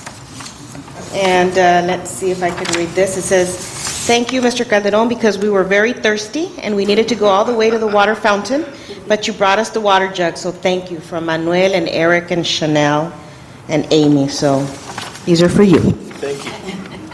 Thank you. And just for the record, I did not buy the water cooler. I went to Jeremy, and Jeremy gave me a water cooler from the warehouse. Okay, I didn't buy it. Okay, I did take it over there, but I didn't buy the water cooler. Thank you. Thank you, Ms. Humphries. That was very nice. So that was item K7, board reports. Item L, action items, consideration and action approval of the following items. Item L1, agreement between Calexico Unified School District and Imperial County Behavioral Health Services for housing of the Vista Sands programs for fiscal year 2015-2016. Is that correct? Fiscal year 2015-16? We're barely Correct. going to approve it? We just received it. We just received it? Yes. Okay. And this is a yearly agreement for us housing the Vista Sands program here in our district. Okay. Is there a motion to approve, or do you guys have any questions? Motion to approve. There's a motion by Mr. Calderon Jr., there's a second by Mr. Ortega. Are there any questions or concerns? If none, all those in favor, please signify by saying aye. Aye. Aye. Motion passes 4-0, voting in favor of Ms. Real, Mr. Calderon Jr., Mr. Ortega, and myself, Mr. Calderon. Item L2, second reading of revised administrative regulations 4119.11, 4219.11, 4319.11 regarding sexual harassment. And this is the second reading on an item that you've already received at a previous board meeting for your approval. So there's a second reading, and once we approve it, is that it, or do we need to approve it at the next board meeting? That would be it if you approve it tonight. Okay. Is there a motion to approve? Motion to approve. There's a motion by Mr. Ortega. Is there a second? Second. There's a second by Ms. Real. If no further questions or comments, all those in favor, please signify by saying aye. Aye. Aye. Motion passes 4-0. Voting in favor of Ms. Real, Mr. Calderon Jr., Mr. Ortega, and myself, Mr. Calderon. Item L3, second reading of revised board policy and administrative regulations 4154, 4254, 4354, health and welfare benefits. And this is also a second reading on an item that has previously been presented to you. Colleagues, do you have any questions regarding this? Motion to approve. There's a motion by Mr. Ortega. Is there a second? Second. There's a second by Mr. Calderon Jr. And no questions or comments. All those in favor, please signify by saying aye. Aye. Aye. Motion passes 4-0. Voting in favor of Ms. Real, Mr. Calderon Jr., Mr. Ortega, and myself, Mr. Calderon. Item L4, second reading of board policy 6170.1, transitional kinder. And this is also a second reading of an item that has been brought to you at a prior board meeting. Before we continue, Ms. Ambrisa, have we had any issues with this? No. No? We have had one request, and the child has been treated according to this policy, and the child will be admitted on January the 4th or 5th. Thank you, Ms. Ambrisa. Is there a motion to approve? Motion to approve. There's a motion by Mr. Ortega. Is there a second? Second. There's a second by Ms. Real. If no further questions or comments, all those in favor, please signify by saying aye. Aye. Aye. Motion passes 4-0. Voting in favor of Ms. Real, Mr. Calderon Jr., Mr. Ortega, and myself, Mr. Calderon. Item L5, second reading of revised exhibit and administrative regulation E1312.4, Williams Uniform Complaint Procedures. Ms. Ambrisa. It's also a second reading of something that you've reviewed before at a previous board meeting. It's basically dropping the language of Casey from the complaint procedures. Thank you. Is there a motion to approve L5? Motion to approve. There's a motion by Mr. Ortega. Is there a second? Second. There's a second by Ms. Real. If no further questions or comments, all those in favor, please signify by saying aye. Aye. Aye. Motion passes 4-0. Voting in favor of Ms. Real, Mr. Calderon Jr., Mr. Ortega, and myself, Mr. Calderon. Item L6, fiscal year 2015-2016, first interim report. Yay, Ms. Randall.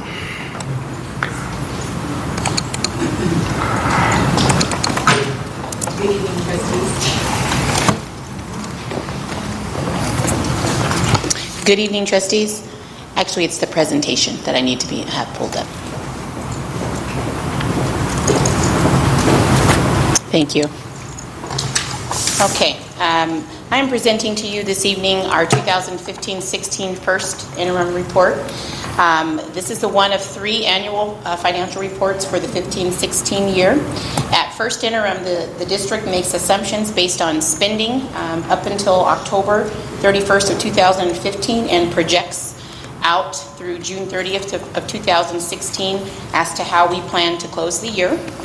The components of the first interim report are based upon those assumptions for the current year, and again, it's projected through the end of the year. What we take a look at are our revenues and expenditures, the multi-year projections, cash flow, negotiations, and ending fund balance. All right, let's take a look at what we've done. So for 14-15 first interim, it's inclusive of the major source of funding for our school district, which is the LCFF funds. That's the local control funding formula. This is the third year of this new method of funding. It addresses students with greater needs. It shifts away from categorical program and categorical funding, although we still have some that is restricted. And full implementation of this funding is over an 8-year period. And in that transition, we're funded the gap. And I'm going to explain that a little bit further on the next slide. If you take a look at this slide simply talks about the target, the floor, and the current year gap funding, and then what we get as an entitlement over the phase-in. And this slide was updated, but that's fine, I can work with that. If you take a look at the first slide for 13-14, the target, what we were supposed to get, if we were at full implementation, it would be in excess of $94 million. Well, the floor, which is that next column there, is the minimum that we would get. So that's the $57 million. And then the gap percentage is the difference towards the $94 million that we would get. So in 2013-14, we received a little bit over $61 million, close to $62 million. But if we were funded at complete 100% implementation, we would have received $94 million, right? And then from year to year, you can see our funding. So if we take a look at 15-16, if we were at 100% funding through the LCFF, the district would receive in LCFF funds a little over $99 million. Well, we didn't receive that. The minimum we would receive is the $73 million, and to close the gap between the target and the floor, that's the gap funding percentage. We received an additional, or $13 million toward the target. So this year, in our LCFF funding, we're receiving $86.7 million. Okay? First interim highlights. Some of the things that we take a look at when we're updating the budget. Again, we have the LCFF funding. The gap funding percentage is 51.52%. We take a look at the CPI, the Consumer Price Index factor, of 2.2 to 2.3%. The budget is inclusive of our grade span adjustment funding. We have some one-time funds, which are for mandated claims, the Educator Effectiveness Grant, and also that $4.2 million of one-time funds. We have projected in our budget continuous and steady increase in enrollment.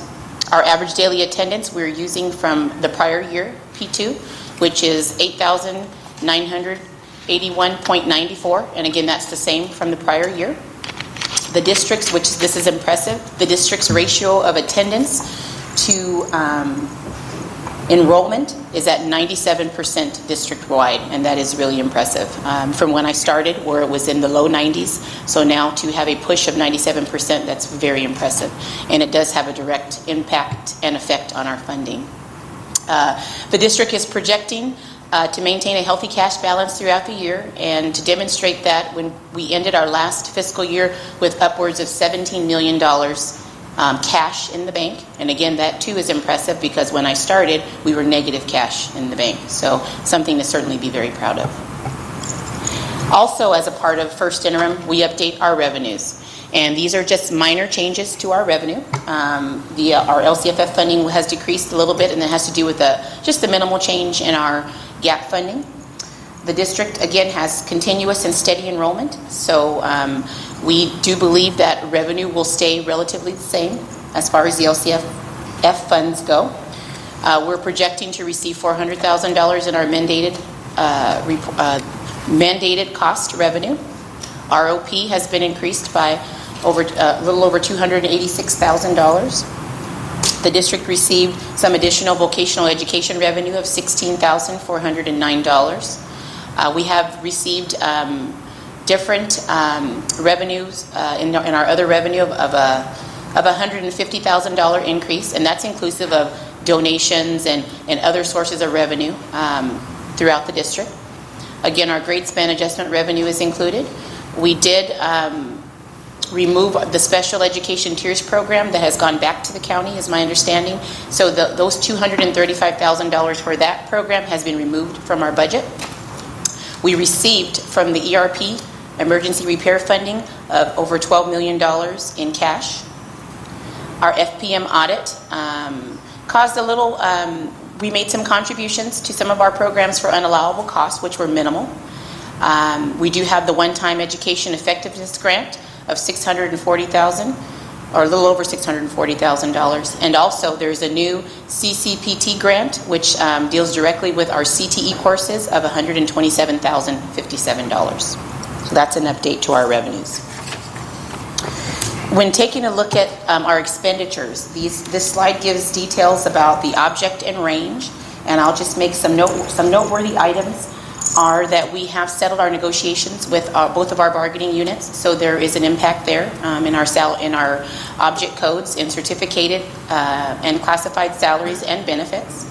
There has been an increase to PERS and STIRS rates. BITSA, which that's a beginning teacher, that's something new, a new cost that the district will be paying for, where it used to be the county office would pay for that program, but now it's being incorporated as a part of the LCFF, so the district will be responsible for those expenses. Like the student mentioned, and I'm very happy that we were able to provide and purchase new furniture for our students and staff district-wide, so that too has had an effect on our budget. But it was my understanding that furniture had not been purchased for upwards of 10 years here at the district. So I'm just very grateful and thankful that we could provide that additional support to our staff and students. Also, in the budget, we are rebuilding our Calexico pool, so we have to note that in our budget, and it does have an effect on our budget, which there's an item on the agenda coming up to earmark some additional funds for that. Our multi-year projections, what are those? Multi-year projections, they are a look at our financial outlook as of the current year and the 2 subsequent years. What's included in the multi-year projections are all of the district, the LCAP information, what we project that we're going to spend minimally in the current year and the out years. We take a look at COLA, the gap funding for the current year and 2 subsequent years, which are 16-17 and 17-18. We project out our lottery funds. We project out increases to our health and welfare benefits, inclusive of our PERS, STIRS, and insurance rates. We include the step and column increases in salary, the amounts of revenue that we're going to receive, the grade span adjustment funding.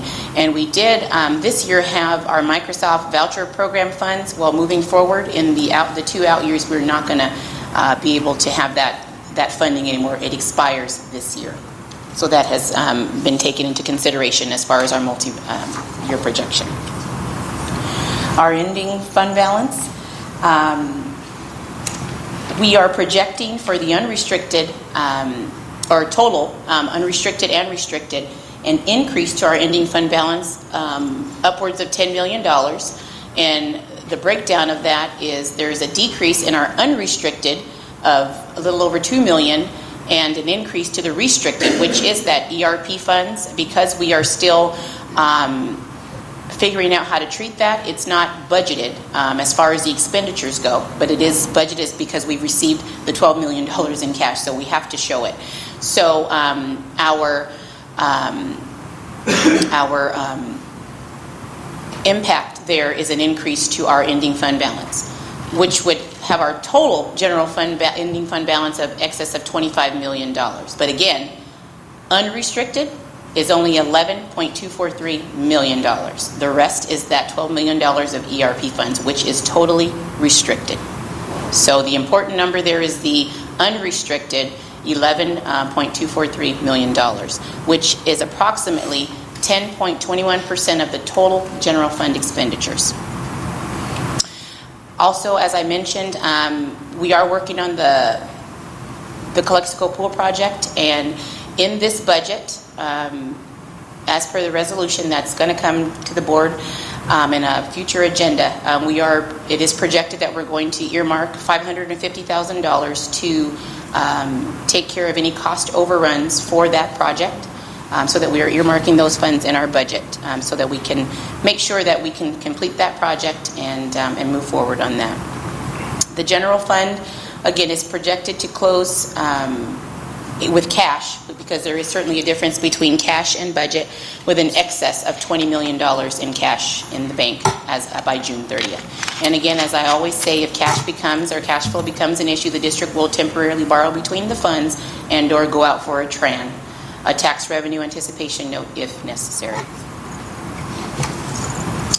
I'm proud to present to the board that we are self-certifying as positive to our board, and this is all based on the information provided here in this budget, as well as all the information provided by CDE, ICOE, and various state agencies, which are inclusive of school services, and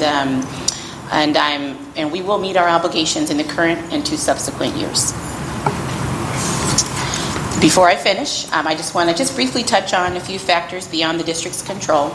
The extension of the Prop 30 taxes, that's just something that we need to keep in mind in regards to, that is something that is being advocated for around the state to extend those taxes, and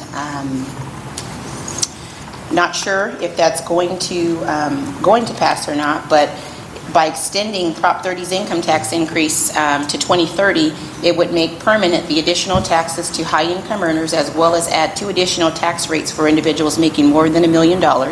And that could have a great impact on school finance, meaning that the districts statewide could receive additional funding. So that's just something just to keep on the top of your, just keep on your radar, because it will have an impact if not extended on the district's budget. The impact of the CalSTRS, CalPERS increases, those are increasing rather largely over the course of the years, and those increases are budgeted in the current and subsequent years, but it certainly is something to keep on our radar, because the increases are significant. We're paying a little over 10% at this time, but projected in the next few years the district will pay upwards of 20% and over 20% contributions to CalPERS and CalSTRS. Our reserve cap.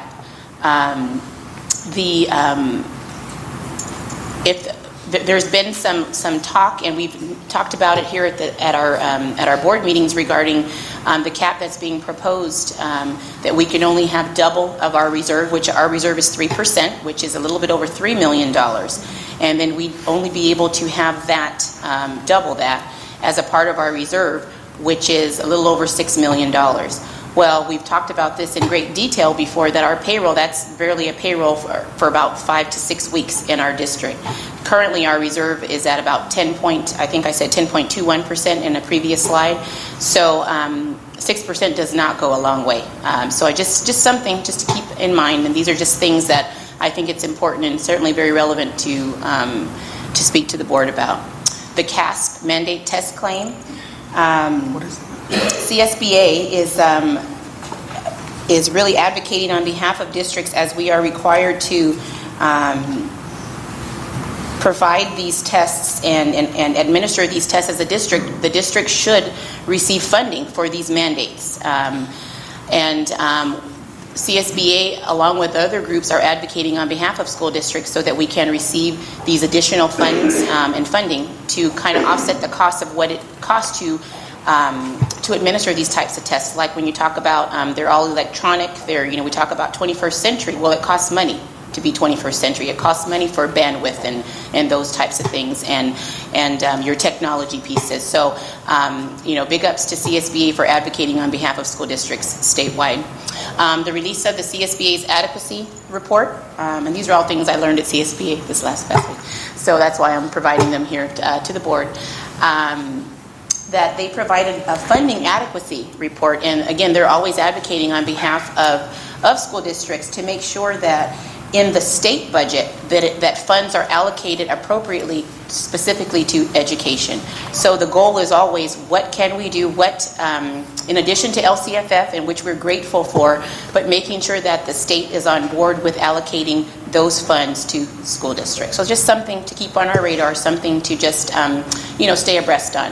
Also the Cadillac tax, when it comes to our health insurance, knowing that insurance rates are increasing daily, and we know that we pay a hefty penny for our health insurance, but there are rates that are established by the government that state if our plans cost more than a certain amount for single plus one, and family, then there will be a Cadillac tax penalty assessed to the school districts. And what happens is it doesn't come directly to the district, it'll come to the insurance company, which means those carriers will then pass those increases on through premiums to the district. So, and possibly through penalties directly to the district as well. So just something to keep on board, just keep in the forefront of our mind, because it ultimately does affect our budget.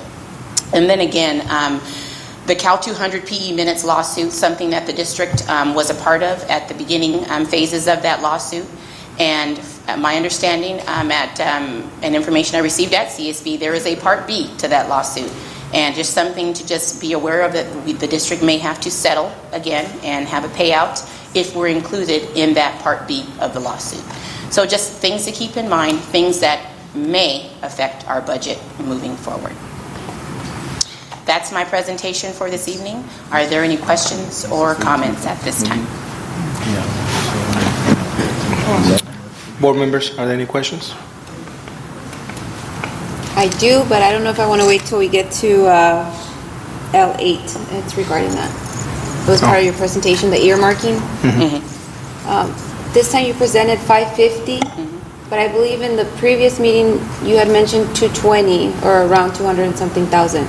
Correct. That's what we're projecting right now, that we're already over budget. 220,000? That we're over budget already. So I think it was just a recommendation from myself and Mr. Nielsen that since we're already over budget, and with construction, sometimes you get it right, you get it wrong. So we just thought that it would be a safe to earmark double what we're already over budget. Now my question is, we're only 2 months into construction, we're already $550,000 over budget. By the end of the project in May, how far along do you project that we're going to be over budget, or is that it? Or so I know we can't really project it, right. But I mean, we're 2 months into the construction and already $500,000 correct over budget, or earmarking that we're going to be over budget? That is correct. So right now we're a little over $200,000 over budget, and that's based on the rebid. So it had to do with when we rebid out the project, and the estimates came in a lot higher for the work, which is why we had removed the building. So based on the bids that we received to date, we are at the start of the project $220+ over budget. So that's why the recommendation for the resolution in the next item is to at least earmark double that. Okay. And I hope, and I've spoken in great detail to Neil Pollock of Nielsen Construction and Sanders Inc., Jimmy Sanders, that our goal is to stay on budget, that we cannot exceed our budget. We hope not to go beyond the $220,000, but our hope is that we certainly don't go beyond the $550,000. Okay. Just wanted some clarification there, because we are not that far along in construction. Right. And it really all has to do with the bid packages coming in significantly higher than what was expected. Okay. Mr. Calderon Jr. Questions? Mr. Ortega? No. Okay.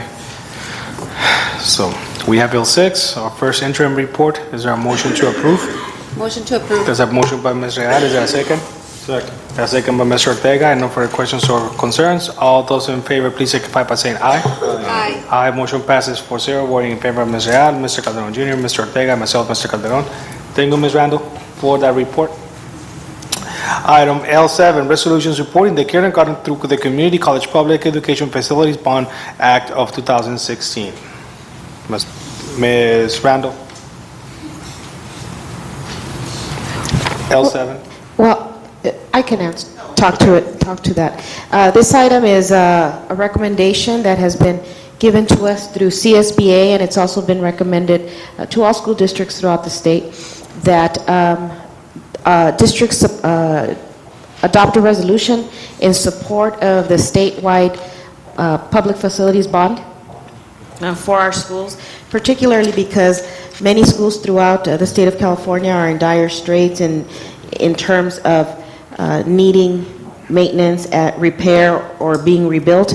And so they recommend that school districts pass resolutions in support of the statewide bond. And that is what is being presented to you today. Thank you, Ms. Zambriz.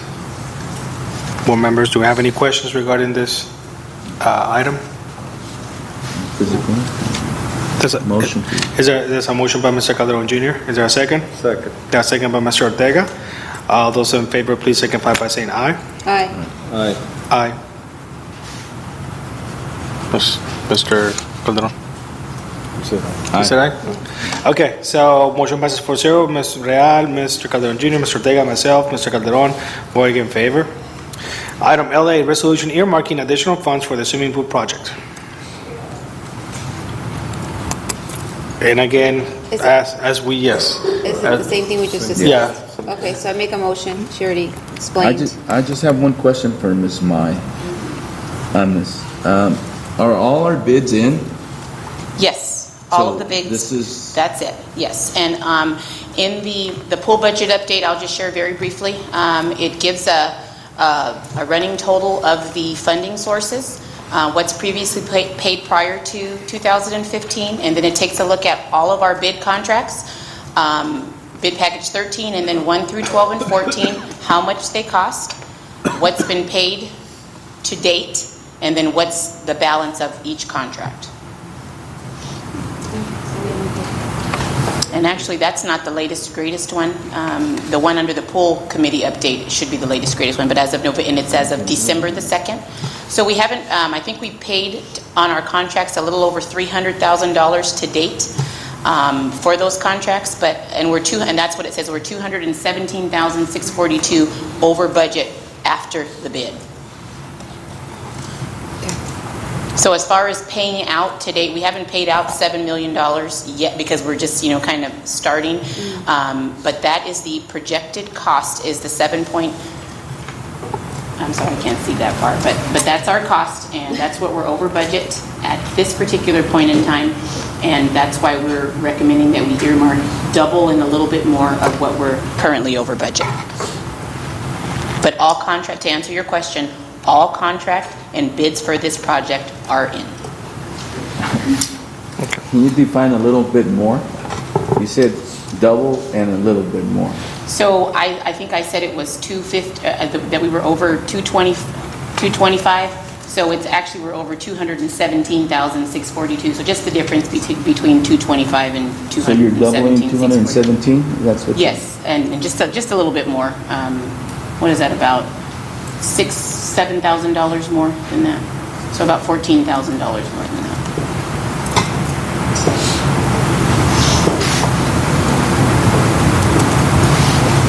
So the total is what? $550,000.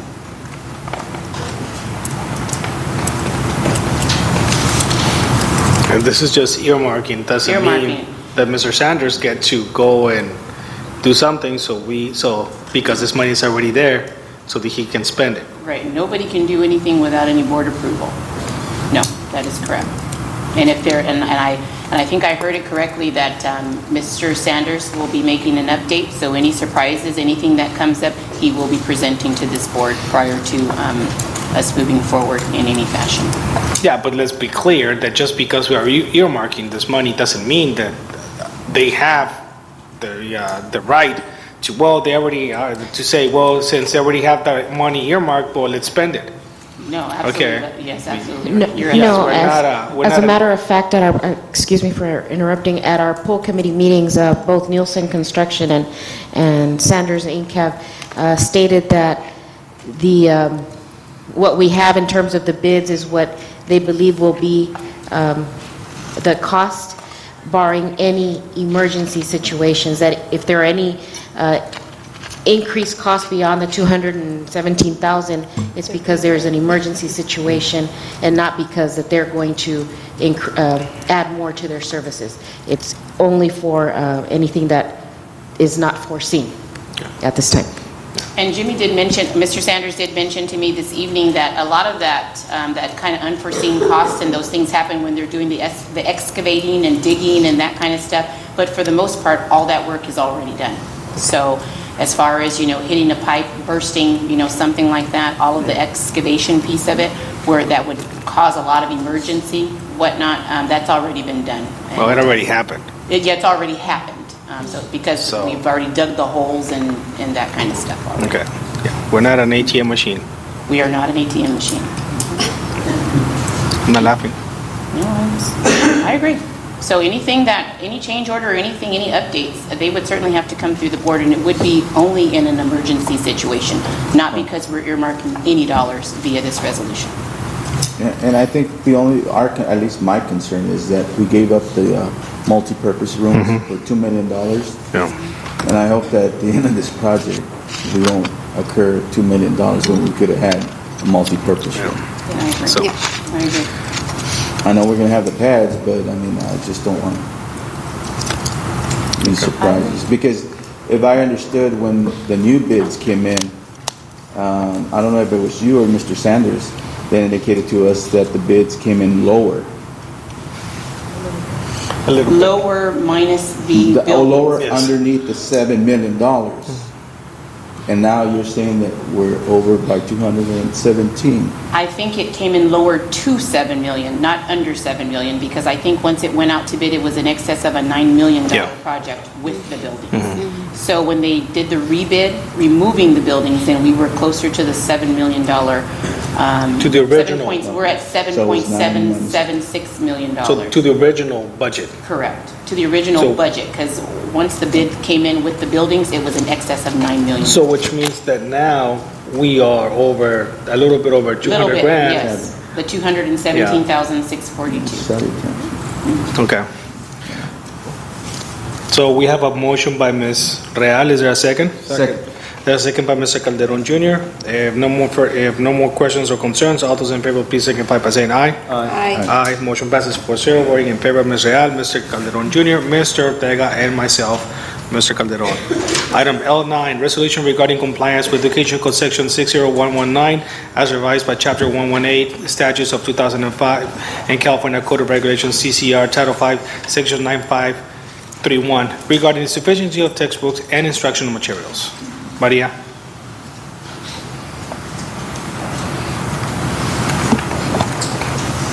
Okay, yes. According to the notes that Mrs. Ramirez has left for me, she has indicated that there is a sufficiency of textbooks throughout our district.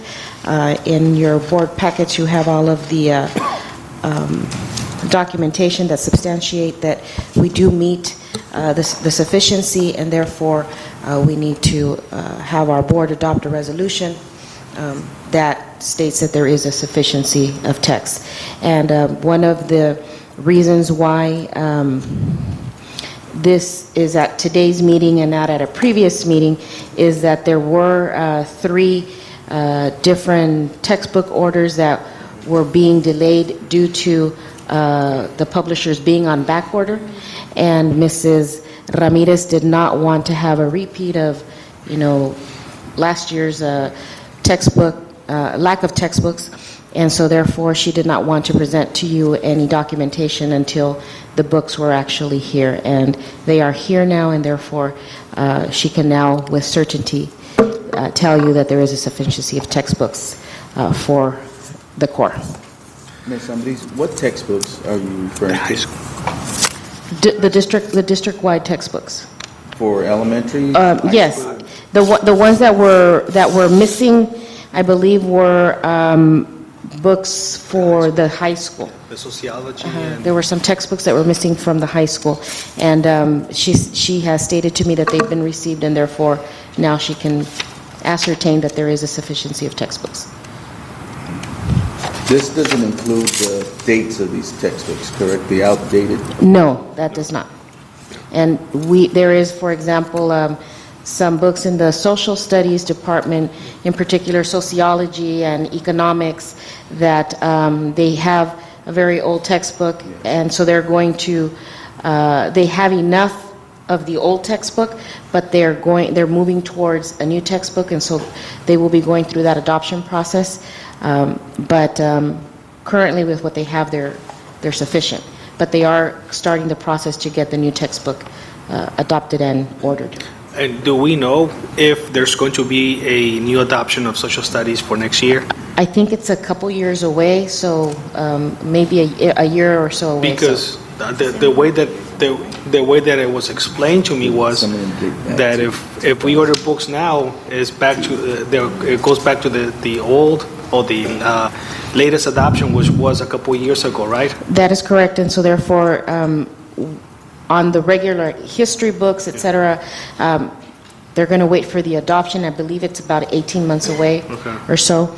But for like the sociology, etc., that one's they're going to go into ordering it as soon as Because I they know, can. well, I haven't been at the high school. Personally, I noticed that some of those books are dated back to 2002. So, and you know, my first instinct was to immediately order some books. But if we are going to have, or if there's going to be an adoption of a new social studies, civics, and in government and economics, then maybe we should wait until that happens in a couple years ago, in a couple more years. Updated version. Yes, but the books at the high school are really old. They are back from That is correct. 2002. So if we wait in 12 years, I guess waiting another 12 months is not going to kill Or us. to break anyone, yeah. Exactly. As long as they have books. Yeah, right now, like at the high school, the AP Econ books and the General Econ books are outdated and no longer available, but they're doing a review process to adopt a new book. But currently, they're making do with what they have, but they are embarking on the process to adopt a new textbook for I think that. the AP classes are the ones that have the most updated texts. Correct. With the exception of, I guess, U.S. history and so forth, those go back to 2002. That is correct, and that's the one that we have to wait, I believe it's about 18 more months. So if we approve this resolution that is telling us that Maria, that you as a superintendent, and that all the principals at the elementaries are telling us that there will be no surprises in the next couple of days or weeks of what teachers saying that we don't have books.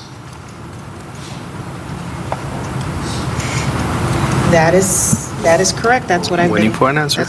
That is correct. That is what I've been told. Okay. Okay, so is there a motion to approve? Motion. There's a motion by Mr. Calderon Jr. Is there a second? Second. There's a second by Mr. Ortega. If no further questions or comments, all those in favor, please signify by saying aye. Aye. Aye, motion passes 4-0. Those in favor are Ms. Real, Mr. Calderon Jr., Mr. Ortega, and myself, Mr. Calderon. Item L10, resolution assignment outside of major for 2015-2016 school year. Mr. Gonzalez. Okay, this is for Jesus Vargas, who's teaching Estudiantina at Calexico High School, and he is to do the Estudiantina that makes him working outside of his major, and we can do so with his consent, which he is consenting, so the board would need to adopt a resolution allowing him to work outside of his major. Thank you. Is this a full-time job? Estudiantina? I believe, is he teaching Estudiantina full-time? I believe so. Yes, he is. Yes. All of his sections are Estudiantina.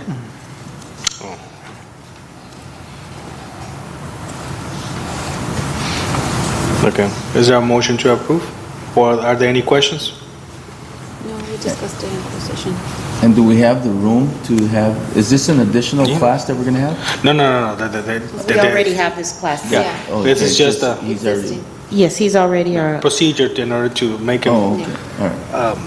what is it, highly, So that we can say that he is compliantly compliant, teaching. yes. Okay. This is, all right, motion to. There's a motion by Mr. Calderon Jr. Is there a second? There's a second by Mr. Ortega.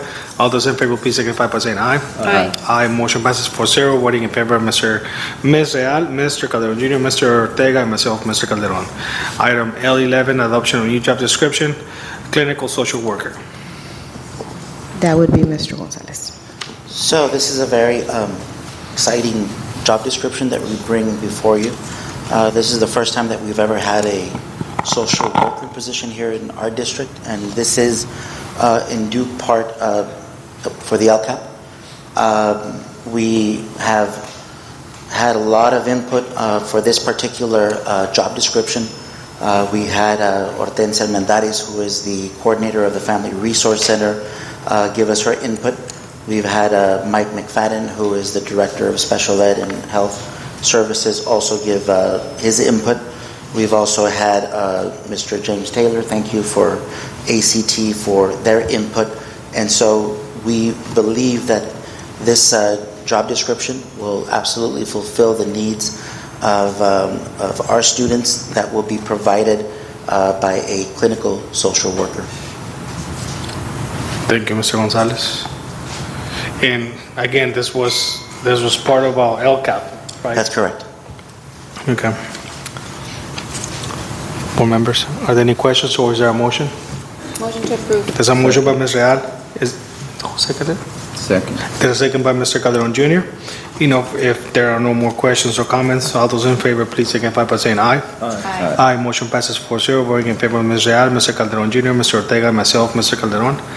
Item L12, denial of claim, Daniel Romero and Maria Romero.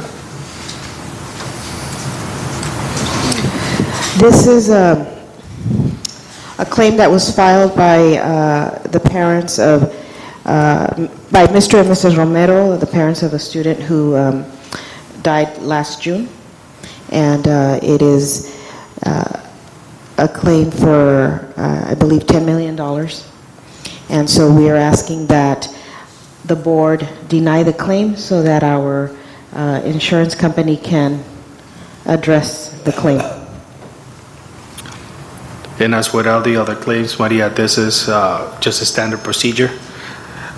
Regardless of the situation, this is just a standard procedure to deny it so our insurance company can take over. That is correct. It is our standard procedure that claims in excess of $500 are denied by, or we recommend that our board deny them so that our insurance company can address the matters. Thank you. So make a motion to deny. There's a motion by Ms. Real. Is there a second? Second. There's a second by Mr. Ortega. No more questions, or if there are no more questions or concerns, all those in favor, please signify by saying aye. Aye. Aye. Aye. Motion passes 4-0. Voting in favor of Ms. Real, Mr. Calderon Jr., Mr. Ortega, and myself, Mr. Calderon. Item L13, school facilities needs assessment and study report for developer fees. Ms. Real. Good evening, trustees. This is a semi-annual study that the district conducts to have the fees properly rated for our developer fee study. We have 3 proposals attached, and the district at this time is recommending to approve the contract for Jack Schrader and Associates to perform this study on behalf of the district.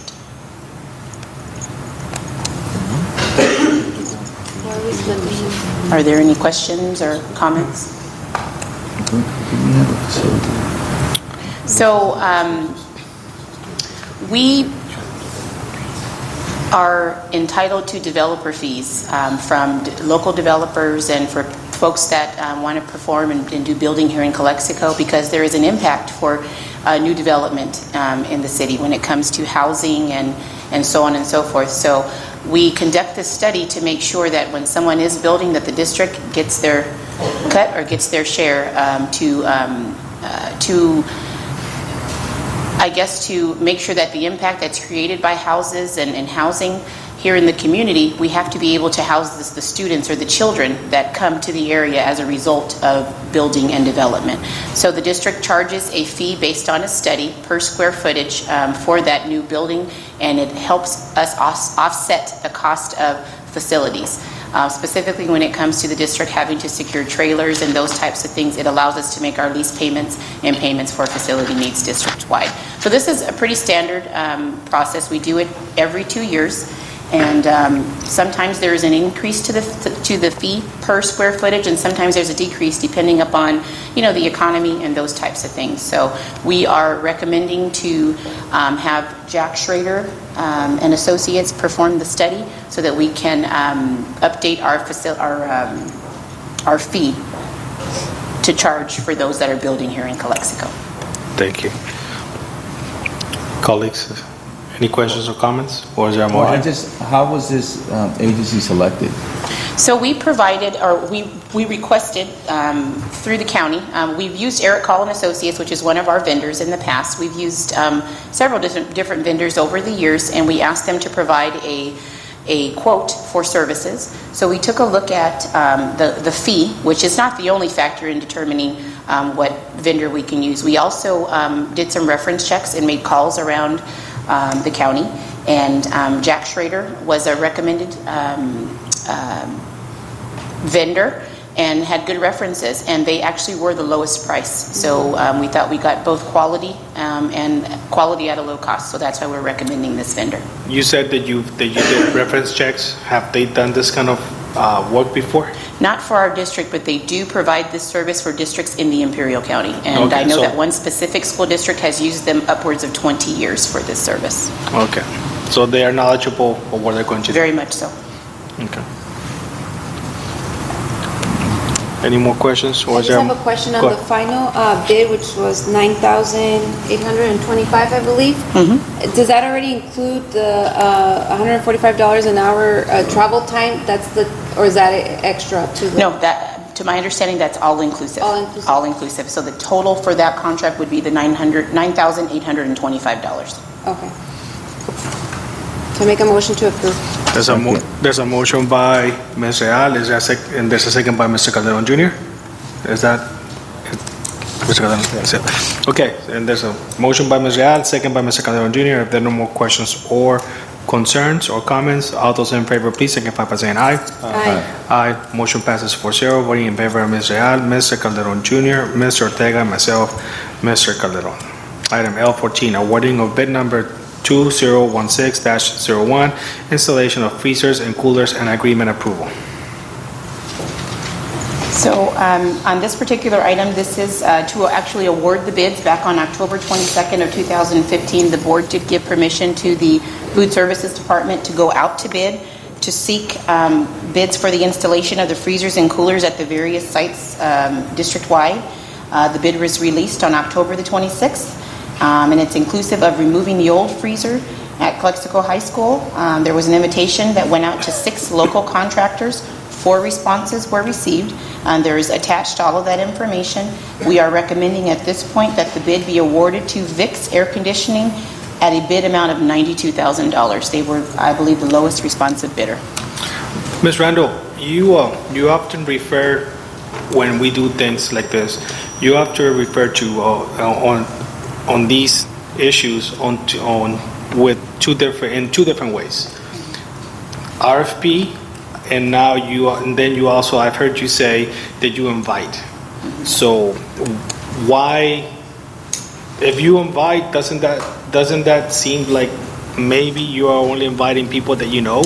Or I'm just asking. Oh, sure. So it's just in the phrasing, I guess. So we put it in the newspaper. And it's kind of one and the same. We advertise, go through the whole process of the process is the same. We bid it out to whoever, all those that will participate in there. So we advertise. But what do you say that you invite? I just was reading it off of here, honestly. Oh, okay. I just was reading what's here, okay. but technically, so we do invite them because we cannot. So we put it out there. This is Put it out there. This is what we want, and so we invite you to participate in our bid process. Oh, okay. That's it. So okay. so it's really we do. So I can't say this is what I want, and you're invited to tell me how much you're going to charge me for what it is that I want. So I mean, and it's all a part of the RFP process. Now, when we advertise, I like the word advertise better. When we advertise, do we put it in the newspaper? Do we put it on those books, those monthly or bi-monthly books that are for AXA how do we advertise? So it's advertised in the newspaper, and I think that's all that's required by the law, is that we advertise in the newspaper. There are other, for different projects and different things, you can advertise everywhere, but I do believe we just advertise in the newspaper. And that's what our government code requires. Okay. So we follow the law as far as the advertising process, but that's it, just in the newspaper. Oh, okay. Thank you. Motion to approve. There's a motion by Mr. Real. Is there a second? Second. There's a second by Mr. Ortega. If no more comments or questions, all those in favor, please signify by saying aye. Aye. Aye. Motion passes 4-0. Voting in favor, Mr. Real, Mr. Calderon Jr., Mr. Ortega, and myself, Mr. Calderon. Item L15, Certificate of Employment Report. Is there a motion to approve? Motion to There's a motion by Mr. Ortega. Is there a second? Second. There's a second by Ms. Real. If no more comments or questions, all those in favor, please signify by saying aye. Aye. Aye. Motion passes 4-0. Voting in favor of Ms. Real, Mr. Calderon Jr., Mr. Ortega, myself, Mr. Calderon. Item L16, Classified Employment Report. Is there a motion to approve? Motion. There's a motion by Mr. Calderon Jr. Is there a second? Second. There's a second by Mr. Ortega. All those in favor, please signify by saying aye. Aye. Aye. Motion passes 4-0. Voting in favor of Ms. Real, Mr. Calderon Jr., Mr. Ortega, and myself, Mr. Calderon. Item M, reconvene to earlier closed session. We're not going to reconvene to earlier closed session. Item N, reconvene to open session. We're back. Item O, announcement of actions taken in closed session. There were no actions taken in closed session. And item P, adjourn. Is there a motion to adjourn? Motion. There's a motion by Mr. Ortega. Is there a second? Second. There's a second by Ms. Real. No further questions. All those in favor, please signify by saying aye. Aye. Aye. Motion passes 4-0. Voting in favor of Ms. Real, Mr. Calderon Jr., Mr. Ortega, and myself, Mr. Calderon. This meeting is adjourned. It is now 9:07. Thank you and good night. And if we don't see each other, happy holidays.